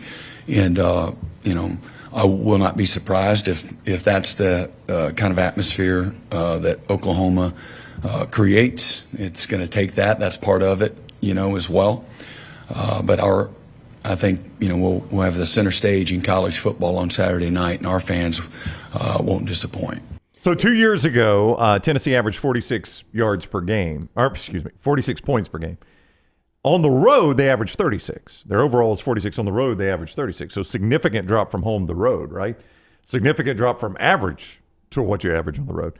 Last year, 31 to 19. 31 was their points per game, 19 on the road last year. Now, the good news for Tennessee fans, they're averaging 63 points per game right now. It's absurd. So even if it drops off, it's got a long way to drop off. But there has been history, Lance, of this dropping off. Oh, I mean, I think if you probably go down and look at, you know, potent offenses throughout the history of college football, this is not uncommon. There is going to be a drop from the way they play at home to the way they play on the road. I think this offense is going to be much more like 2022 when what you had with Hendon Hooker. And the pace of this play, and Nico is just going to get better and better. If we had to cast Brent Venables, an actor, is it William Sadler, or is it Willem Dafoe? Sadler. Ooh. You remember we had him on? Yeah. He's a great guy. I saw Rush a couple of weeks ago again. Attention Dulles Tower. Hey, pull a picture whenever you can, Rocky, and let's just see. I think it really is spot on. I don't think we'll ever have a movie about Brent Venables, but you never know. You never know what he does. This is super random and not complimentary to Brent Venables, but I'm just being honest. When I see him, I always think Skeletor from G.I. Joe. Skeletor was He-Man. Excuse me, from He-Man, yeah. Yeah, that second Skeletor picture. from He-Man. Yeah, you get a little Brent Venables in that second picture for sure. Oh, Yeah, the third picture maybe. Yeah, I think it could work. I love Shawshank? William Sadler and Shawshank. He came ask me for a length of rope. You didn't give it to him, did you? What the hell was I supposed to do? Yeah, that's him right there. That's Brent Venables. Yeah, nice hair. There's some Brent Venables in there. Thought it was devil horns for a second. Crowd noise, Nico. And think about it for Oklahoma. That's a loud place you've been, right? Yeah, I have, but that's what I'm going to ask you. Red River, it's a neutral site. Big 12 championship games, playoff games, they're neutral site. It doesn't seem like they, in my head, I don't remember a lot of huge games since they used to play Nebraska. Well, I mean, who were the Big 12 teams that got your attention? Texas, and as you pointed out, that's always a neutral site game. Yeah, so who else gets your attention in that conference? Back when I was a kid, every other year is in Lincoln, but then it would come to Norman. Those were big games they used to play in Norman now. Lately, it doesn't seem like there's a lot of games that bring this kind of attention to Norman, Oklahoma. Remember Kansas State springing an upset with Lincoln Riley there. I mean, Bedlam would bring a little bit. But, yeah, I think this could be different. And I wonder how Oklahoma fans are knowing the bad blood between Heupel and their program. how many Tennessee fans are actually going to be able to get into the stadium? Yeah. Because now that Oklahoma's undefeated, like, I wouldn't sell my tickets. I wouldn't sell my tickets to let it be any orange in there. I mean, it's their SEC opener. Yep. To your point, it's the biggest home game they've had that I can remember in quite a while. Game day's there. I don't remember game day being there a ton. No. I mean, this is, if I'm an Oklahoma fan, this is what you have lived for. You are in the SEC now, and this is your welcome to the SEC. Well, I think it is going to be a charged atmosphere. I cannot wait for this game Saturday night. Saturday night, and the game day there on the morning. Don't forget, we in the middle of game day. You can watch the beginning, and then 9 to 10, we do our countdown show to college football live on our video platforms every Saturday, and then you can go back to game day 10 to 11 and get all the picks and all the fun. That's every Saturday morning. We are happy to join you every Saturday morning. Offenses run hot and cold, as Brown said, when they're on the road. Hemphill handles everything that's hot and cold in your house. Yes, they can take care of all of your problems since 1954. Trust the name Birmingham is trusted for all of your plumbing, heating, and cooling issues. If you experience any of those in your home or business, they are ready to serve you. 205-229-2090. For more information, hemphillservices.com. Racing's always hot at Talladega. Don't forget, coming up October 4th through the 6th, the Yellowwood 500 weekend. All the stuff you can do there, including free camping, upgrading with Cool Ray's garage experience there. But the lineup is stacked. The Buck-and-Dega, it's a rodeo, folks, at Talladega. Who doesn't want to go to that? A rodeo at Talladega with the cowgirls that have their hats and their cowboy boots on, and we'll see what else they're doing there at the Buck-and-Dega Rodeo after the truck race on Friday. Jake Owens and company on Saturday, and Talladega Super Speedway Yellowwood 500 on Sunday. Get your tickets, TalladagaSuperspeedway.com, 877-GO-TO-DEGA. All right, one more thing before we get to the break and then get to trash today. A couple of college football things for you here. Urban Meyer asked on his podcast, the one he does with Mark Ingram and others, would he return to coaching at Florida if they called? His answer, that ship has sailed.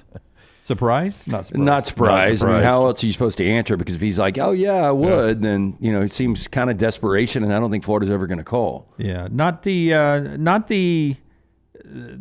this is my least favorite storyline over the last 2 years. Which is?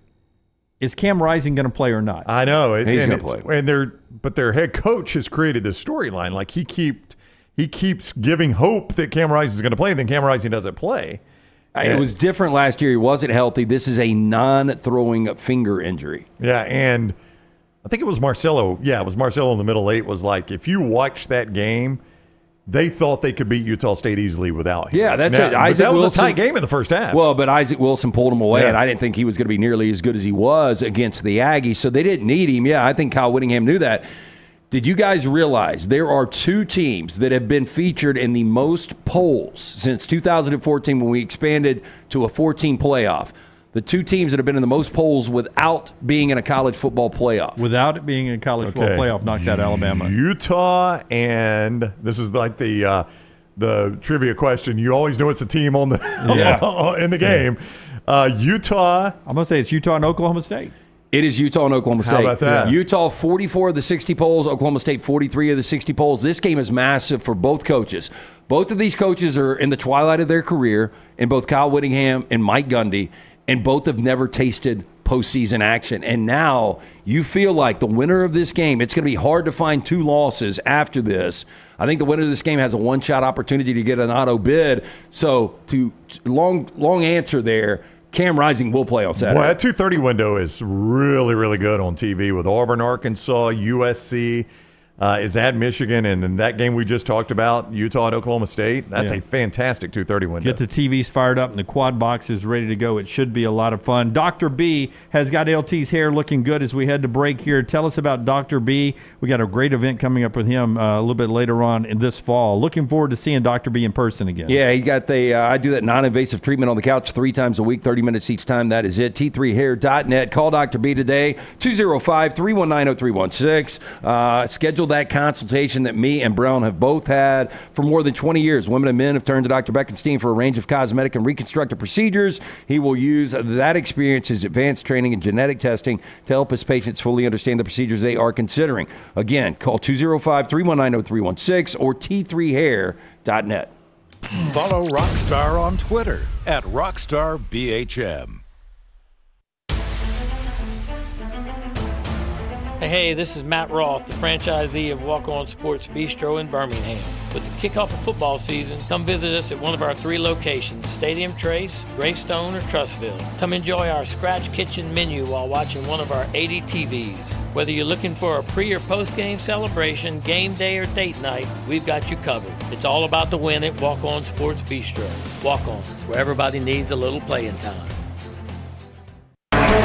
NASCAR is back with the Yellowwood 500 at Talladega, Friday, October 4th through Sunday, October 6th. Get your tickets right now at TalladagaSuperspeedway.com or call 877-GO-TO-DEGA. Don't forget to enhance your race weekend by adding passes to the Talladega Garage Experience presented by Coolray. The weekend includes Buck and Dega, a rodeo and fireworks on Friday night, Jake Owen in concert on Saturday, and the Yellowwood 500 on Sunday. Get your tickets at TalladagaSuperspeedway.com. Spring weather is here, and our friends at Hemp Hill Services are offering a $69 HVAC tune-up plus 10% off any service call when you mention the next round. Call Adam, Chad, and the guys at Hemp Hill Services. Make sure your HVAC unit is ready to keep up with the changing weather. Hemp Hill Services, locally owned and operated independent train dealer. The team can service all makes and models. For all of your plumbing, heating, and cooling needs, call Hemp Hill Services. It's hard to stop a train. 205-229-2090 or hemphillservices.com. That's 205-229-2090, hemphillservices.com. Hey, you feel that? That's fall in the air. And New Balance Birmingham got your fresh fall pair to kick it during game time and sport from the sideline. Come together at New Balance Birmingham on Highway 280 right next to Chick-fil-A. New Balance Birmingham, we got now. This hour of The Next Round is presented by the Birmingham Racecourse Casino, now featuring 7 days of giveaways with your chance to win a share of up to $125,000. The more you visit the Birmingham Racecourse Casino, the more chances you have to win. Are you tired of buying your CPAP mask and supplies online only to be disappointed? It's time to visit CPAP Plus, your locally owned and operated CPAP shop that prides itself on personal service. Come see what you're buying at CPAP Plus with 3 convenient locations in Pelham, Highway 280, and now open in Trussville. Drop by for a free CPAP checkup and free filters, no appointment needed. Plus, sign up for their giveaway for a chance to win a free travel CPAP machine. Just Google CPAP Plus or visit any of those 3 locations. The World Wide Web is a large place. Find all your favorite people and content in the same spot. NextRoundLive.com is full of wonderful tidbits about the show you know and love. Find our gear, listen to your favorite personalities, follow our socials, and enjoy your trip to NextRoundLive.com. Stop by the New York Butcher Shop and pick up the finest in certified Angus prime beef steaks and burgers, premium pork chops, ribs, and all-natural chicken cut to order just for you. Their chef-prepared entrees and side dishes are the perfect dinner-to-go choice for your family and are ready to heat at home. With a great selection of fine wines and desserts, the New York Butcher Shop is your one-stop dinner shop. 2 locations to serve you, Cahaba Heights and on Highway 119 in Greystone. The New York Butcher Shop, rare quality, well-done service. The 2024 Yellowwood 500 weekend is coming back to Talladega Superspeedway Friday, October 4th through Sunday, October 6th. Reserve your spot today by visiting TalladagaSuperspeedway.com or calling 877-GO-TO-DEGA. Enhance your weekend by adding passes to the Talladega Garage Experience presented by Coolray, the most immersive garage experience in NASCAR. Reserve your seat, your spot in the infield, or your camping site for the Yellowwood 500 weekend Friday, October 4th through Sunday, October 6th. TalladagaSuperspeedway.com or 877-GO-TO-DEGA.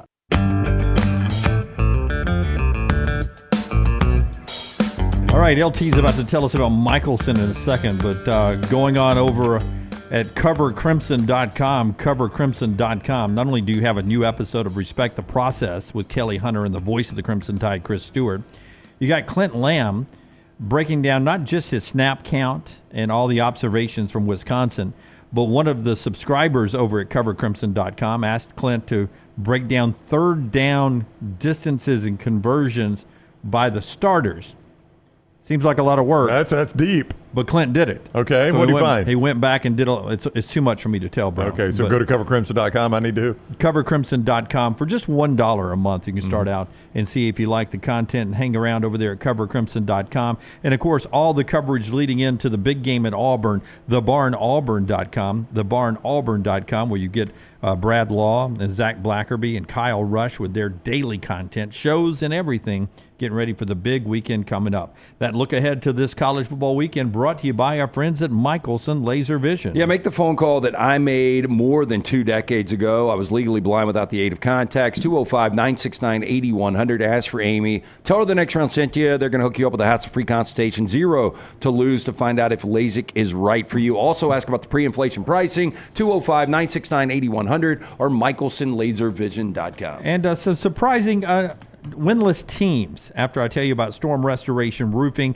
It's the company that's owned by our buddy Greg from Pell City, locally owned for over 20 years. He and his lovely wife Andrea, right there bottom left on the screen, they own the company. They're the reason it's A-plus rated with the Better Business Bureau. They're the reason it's trusted by insurance agents. They're the reasons they give you a free no-cost roof inspection. It only takes one loose shingle, to cause water entry points and damage. It's a free no-cost roof inspection. They handle storm repairs and roof replacements as well. Give him a call. This is his cell number, 205-542-3531, 542-3531, or just look him up on Facebook, Greg from Pell City. It's Storm Restoration Roofing. We all know that Florida State is unbeaten.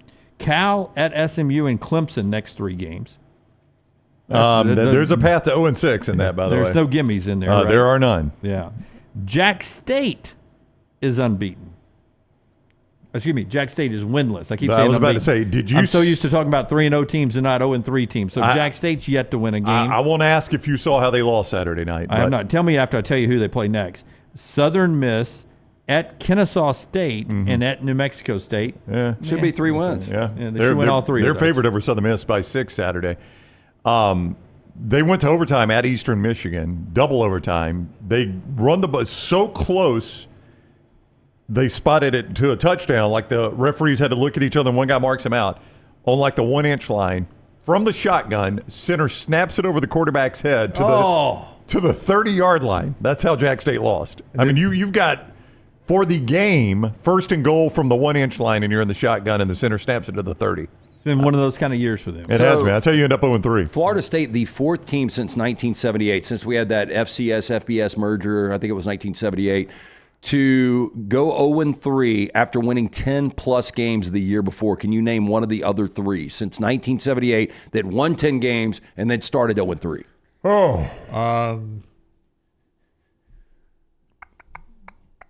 It was Alabama and Alabama Gene is one. Stallings. Yeah, Gene Stallings. 1990 Bama. Yeah. And by the way, they're the only of the 3 teams that started 0-3 that had a winning record.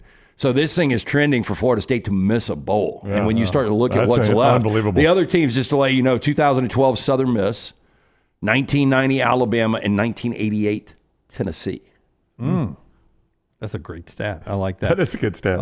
And yes, Tyler, I said 3-0. It's 0-3. I keep jacking that up. I don't talk 0-3 a lot. Troy, I had not been keeping up with Troy's season. They too are 0-3 right now. So. Lost at Iowa over the weekend. Played Iowa okay for the first half. Yeah. 38-21 final score. They scored 21 on Iowa. Yeah, but it was, Iowa games, I mean, the trend and the and/or angle with Tim Lester's offense play that over. Yeah. Because they're flying over. All of a sudden, they're scoring points at Iowa. There are 3 losses for Troy, though, to Nevada 28-26, to Memphis 38-17, and then to Iowa this past weekend. Yep. That's 3 games. They've played a tough schedule. That Troy has battled along there. Those are some 0-3 teams with some tough games ahead for them. That gets us to our trash segment today, brought to you by our friends at Mortgage Right and put together by Rockstar most days. Tyler, some days. Hit the big button, Rocky.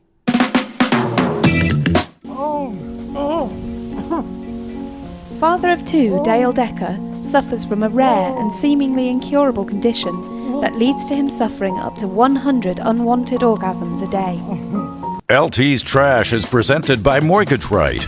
Mortgages done the right way. Hey, it's always buying season. Our friends at Mortgage Right here to help. Veteran founded here in Birmingham, offer loans throughout the country. While the area they serve may have grown, their commitment to Birmingham and veterans has not changed. Before you take the next steps on a new home purchase or refinance, talk with the team at Mortgage Right. No cost or obligation.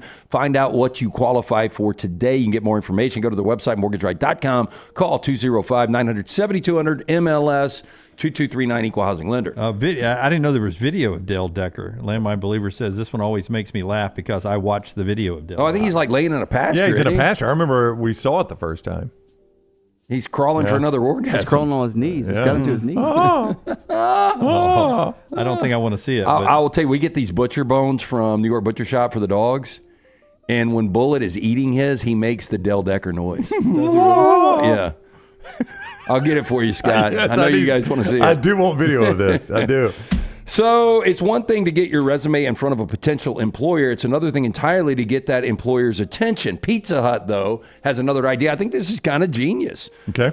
Now, the chain is offering a handful of pizza-loving job seekers the chance to put their curriculum on the pizza box. John Doe is an awesome thing. So the chain, which has a history of epic PR stunts, is introducing the resume. Medium cheese pizza delivered in a box. It has candidate's resume printed on the box. One page only, please, they say. An undisclosed number will be delivered to offices around New York City, though you can enter the contest from anywhere in the country. I think this is brilliant. Like, if we pair it up with Slice, and let's just say that we sent out numbers from the next round. Yeah. And we sent them to clients. That's right. No, I do love this idea, yeah. I mean, I'll tell you, like, if I am hiring and somebody sends me this, I would sit there and look at their resume when I'm eating. I'd at least check it out. I mean, I would be interested in it. Oh, this guy worked at Disney. You know what it reminds me of? What? How many of you, and this is probably just for you guys in the back, call it the olds, but back in the day when I would eat my cereal, I would read stuff on the cereal Absolutely. box. Oh, yeah, you didn't have anything else to do. They'd put a cartoon on the back of it. Yeah. I mean, you're on the shitter, you'd read anything that was around. That right? is correct, Lance. Yes. And now we just carry that dirty-ass cell phone everywhere. Oh, I know. Right there in the toilet. No, But things I like would this- spin it around. They'd have some weird facts or something on the back of the cereal. So I forgot who the dude was you worked with at NBC that married a girl I went to high school with, an old friend of mine, Beth Shelber. Kevin Storr. Oh, that's my buddy Kevin Storr. Works But at UAB right now. I know Forster interned with David Letterman. I think Beth did as well, and I think the way she got noticed is she sent her resume in a Pringles can. I think that's a true story. The chat will remember I've put something else in a Pringles can. Not exactly my resume. Oh, yeah. You shit in the tube, didn't you? I did, Lance. Absolutely, yes. So anyway, interested to see how this plays out for Pizza Hut and the potential employees there. This insane situation took place on Sunday night on Suncoast Drive in North Fort Myers, Florida. According to NBC2, Sheila King attacked a man with a machete, chopping off the tip of his thumb. What led to the attack, you might ask? Police say that King got mad at people living on the property saying they weren't doing chores. It was then that she took it upon herself to walk into a camper with the weapon, swinging it around, which eventually hit a table, and the man's thumb was on the table, chopping it off. Does she go by the nickname Potato Salad by chance? I mean, look at her. She looks like Ron White. She looks like she slept on like something with a bunch of lines on it. No, I think that's their logo. That's the watermark? Yeah, the watermark. Oh, okay. But doesn't it look like she slept on something? Yeah, she has it some does. veins going. Yeah, I see the watermark now. Right Now, there. the owner of the property said that King had been living there, got kicked out, which is why what she was really mad about. Yeah. This isn't King's first run-in with the law. In fact, she has a pretty hefty arrest record dating back to the 90s.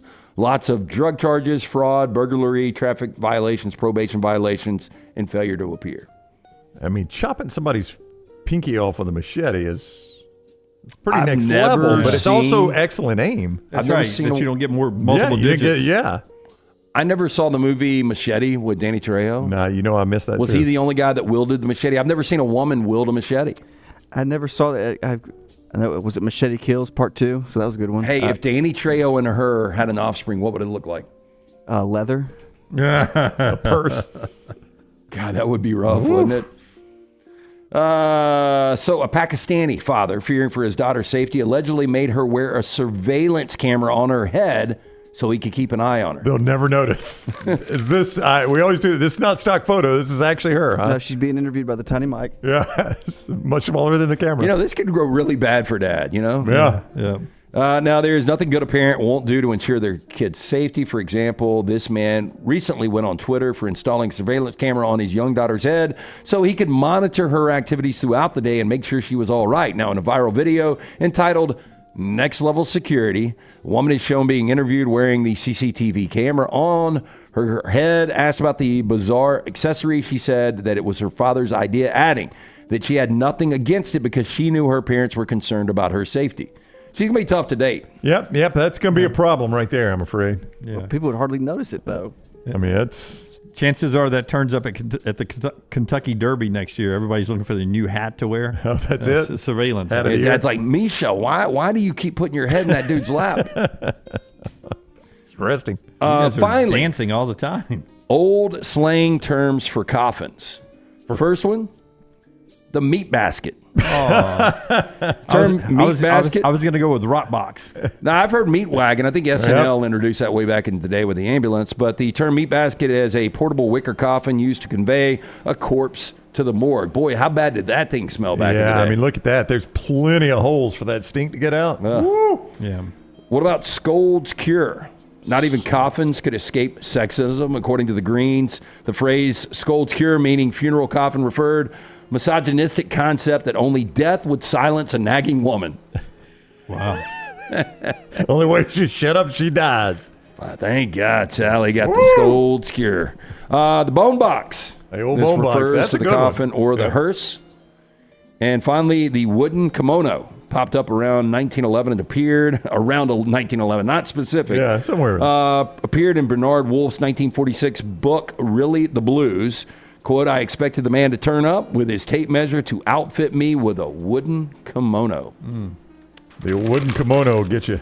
I like the bone box. Yeah, bone box is the best of them. I would agree. I think rot box was a good one. That is Trash Today, brought to you by our friends at Mortgage Right. If you're looking for a new home, our friends at Mortgage Right here to help, whether you're looking for your final home, your first home, whether you have a big down payment or need 100% financing, Mortgage Right, one-stop shop for mortgages. Go online, mortgageright.com. Call 205-900-7200. Interesting game, NC State Clemson this weekend. Cade Klubnik, now it was against Appalachian State, whatever you make of this, only had 2 incompletions last week, and Clemson fans were excited the way he looked.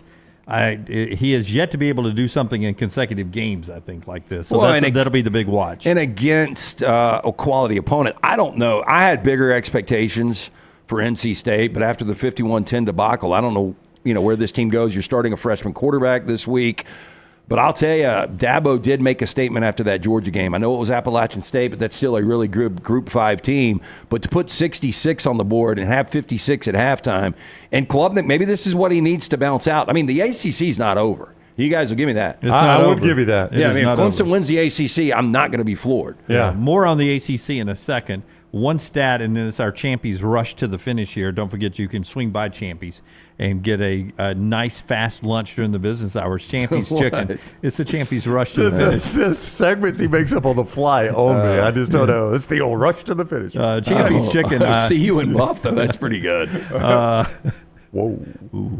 Champies Chicken. That's what y'all are laughing at. Champies Chicken right there on Highway 119 in Alabaster. Go ahead and swing by and pick up your lunch today. See Sterling and the fine folks down at Champies, over 10 years in the same location. It's a great lunch right there, champieschicken.com. 2 things to end with. One, the Sagarin ratings. Remember, that was part of the BCS rankings back in the day. That's right.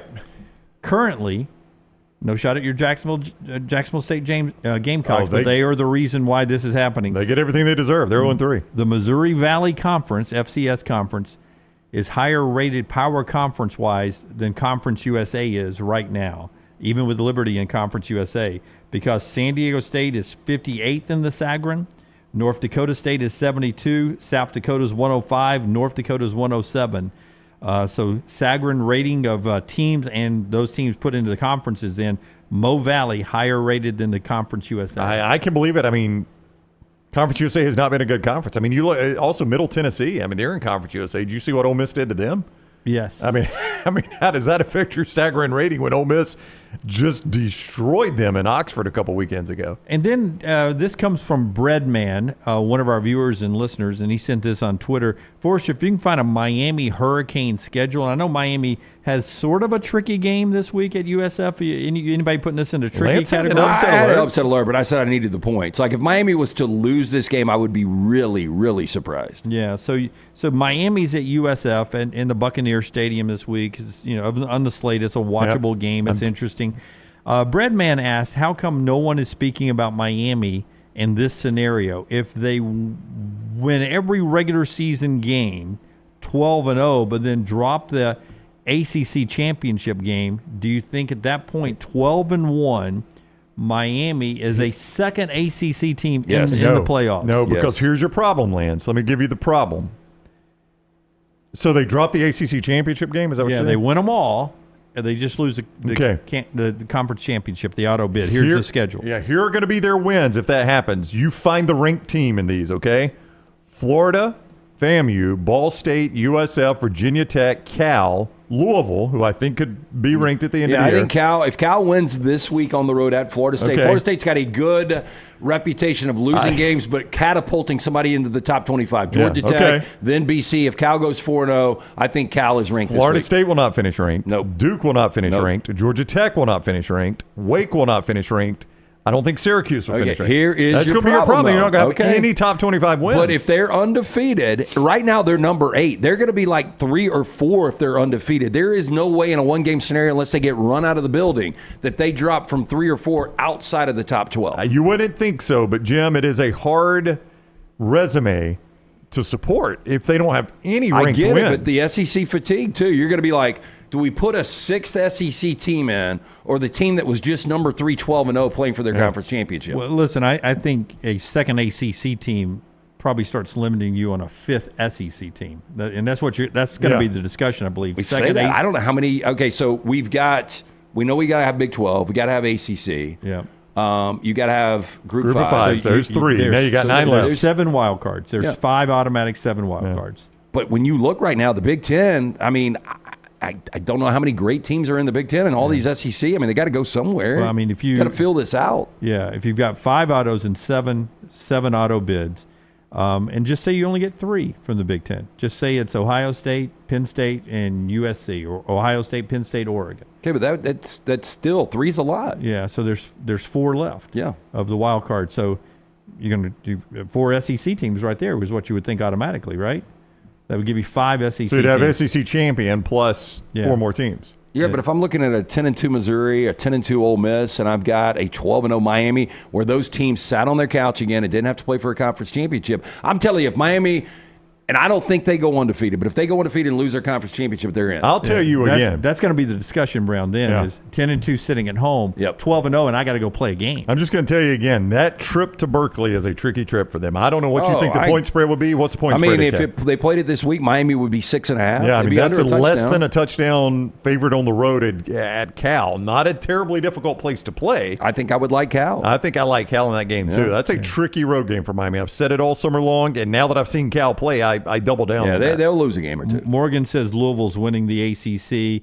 A lot of people are saying USF beats them this weekend. A lot of people are saying they'll find a loss in Play there. the money line if you believe it. Can you pull it back up for us, or that Miami schedule again?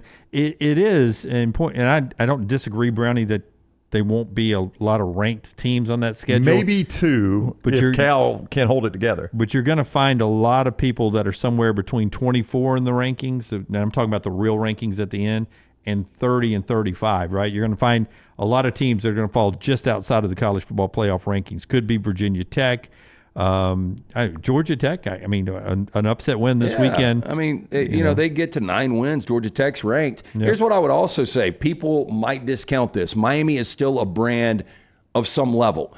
And I do think when we're going to a 12-team playoff, people want to see fresh teams that they haven't seen in the college football playoff before. So I'll go back to it. If Miami wins 12 games this year, well, if they win 12 games, but by the way, if they win 12 games, even against that schedule, Cam Ward is potentially going to be your Heisman. He may be your Heisman Trophy winner at that point. He is he's got the shortest odds right now. I do think if you're in that room, and I guess they seed the playoff right after Championship Saturday. Is that when it comes out, Dunaway? Is it that Monday or that Sunday, I guess? It comes out that Sunday. Yeah. So the Heisman would not have been voted on, but you would know Cam Ward's right in the mix. It's going to win the Heisman. And then, you probably, we're going to put Miami in this, but we're going to send them somewhere cold. And we're going to have this storyline, Miami-Penn State rematch of 86. Yeah, I mean, somebody in that room, Dunaway, is going to say, guys, before we publish this, before we send this to ESPN, we have left out a one-loss team with a Heisman Trophy winner. Are we willing to do that? Now, again, they won't know who has won the Heisman at that point because that doesn't get voted on until Monday, or it doesn't get announced until the finalists are announced on Monday. So they don't even know if he's a finalist yet, but they will know this guy is a Heisman favorite, and we've left him out of the college football playoff. So, I mean, I'm arguing both sides. I get it. But I don't know what you do with a team that just doesn't have any top 25 If you guys wins. had to guess right now, do you think there is an unranked team that gets into the college football playoff? I would say no. Yeah. No, I don't think so either. I think there is this Group 5. A Group 5 could Okay, potentially, yeah. Okay. but keep in mind now, who controls the rankings that they use for the college football playoff? The college football playoffs. The committee. So if the committee doesn't want the image of having an unranked team, they could be like, look, we've watched UNLV, and I know they don't, maybe play in the conference that you guys watch. This is a good football team. That's why, Reese, we have them ranked 19 this week. At Texas, Arch Manning, officially the starter this week, announced by Steve Sarkisian. But he goes on and says this about Quinn Ewers and his position as the starting quarterback at Texas. Quote, I think we have a national championship caliber team, and he's the quarterback of that. That from Steve Sarkisian today. Bold comment, first of all. I think we have a national championship caliber team. That is. And he's the quarterback of that. Many people are reading into this that's Sarkisian's way of letting people know that Arch Manning starting this weekend, Quinn Ewers is QB1, and he'll be back soon. Not an extended period of time out. Deputy's a better quarterback. Yeah, and I think so too. But I think a lot of people are saying this is not a long-term Arch Manning run, that injury to Quinn Ewers is not anything as serious as it may look when he left the field. You could see him back. Is it Mississippi State they play the week after? Yeah, that's their SEC opener. Yeah, that you could see Quinn Ewers back in Starkville. Well, or against Mississippi State in Austin. They have the luxury. They're one of the few teams in college football that can win a championship with either. I would like to see a little more Arch Manning. But, I mean, here's the thing about Quinn Ewers is after the bye, they get State, and then after the bye, it's the Red River. I mean, we're already at that point in the schedule.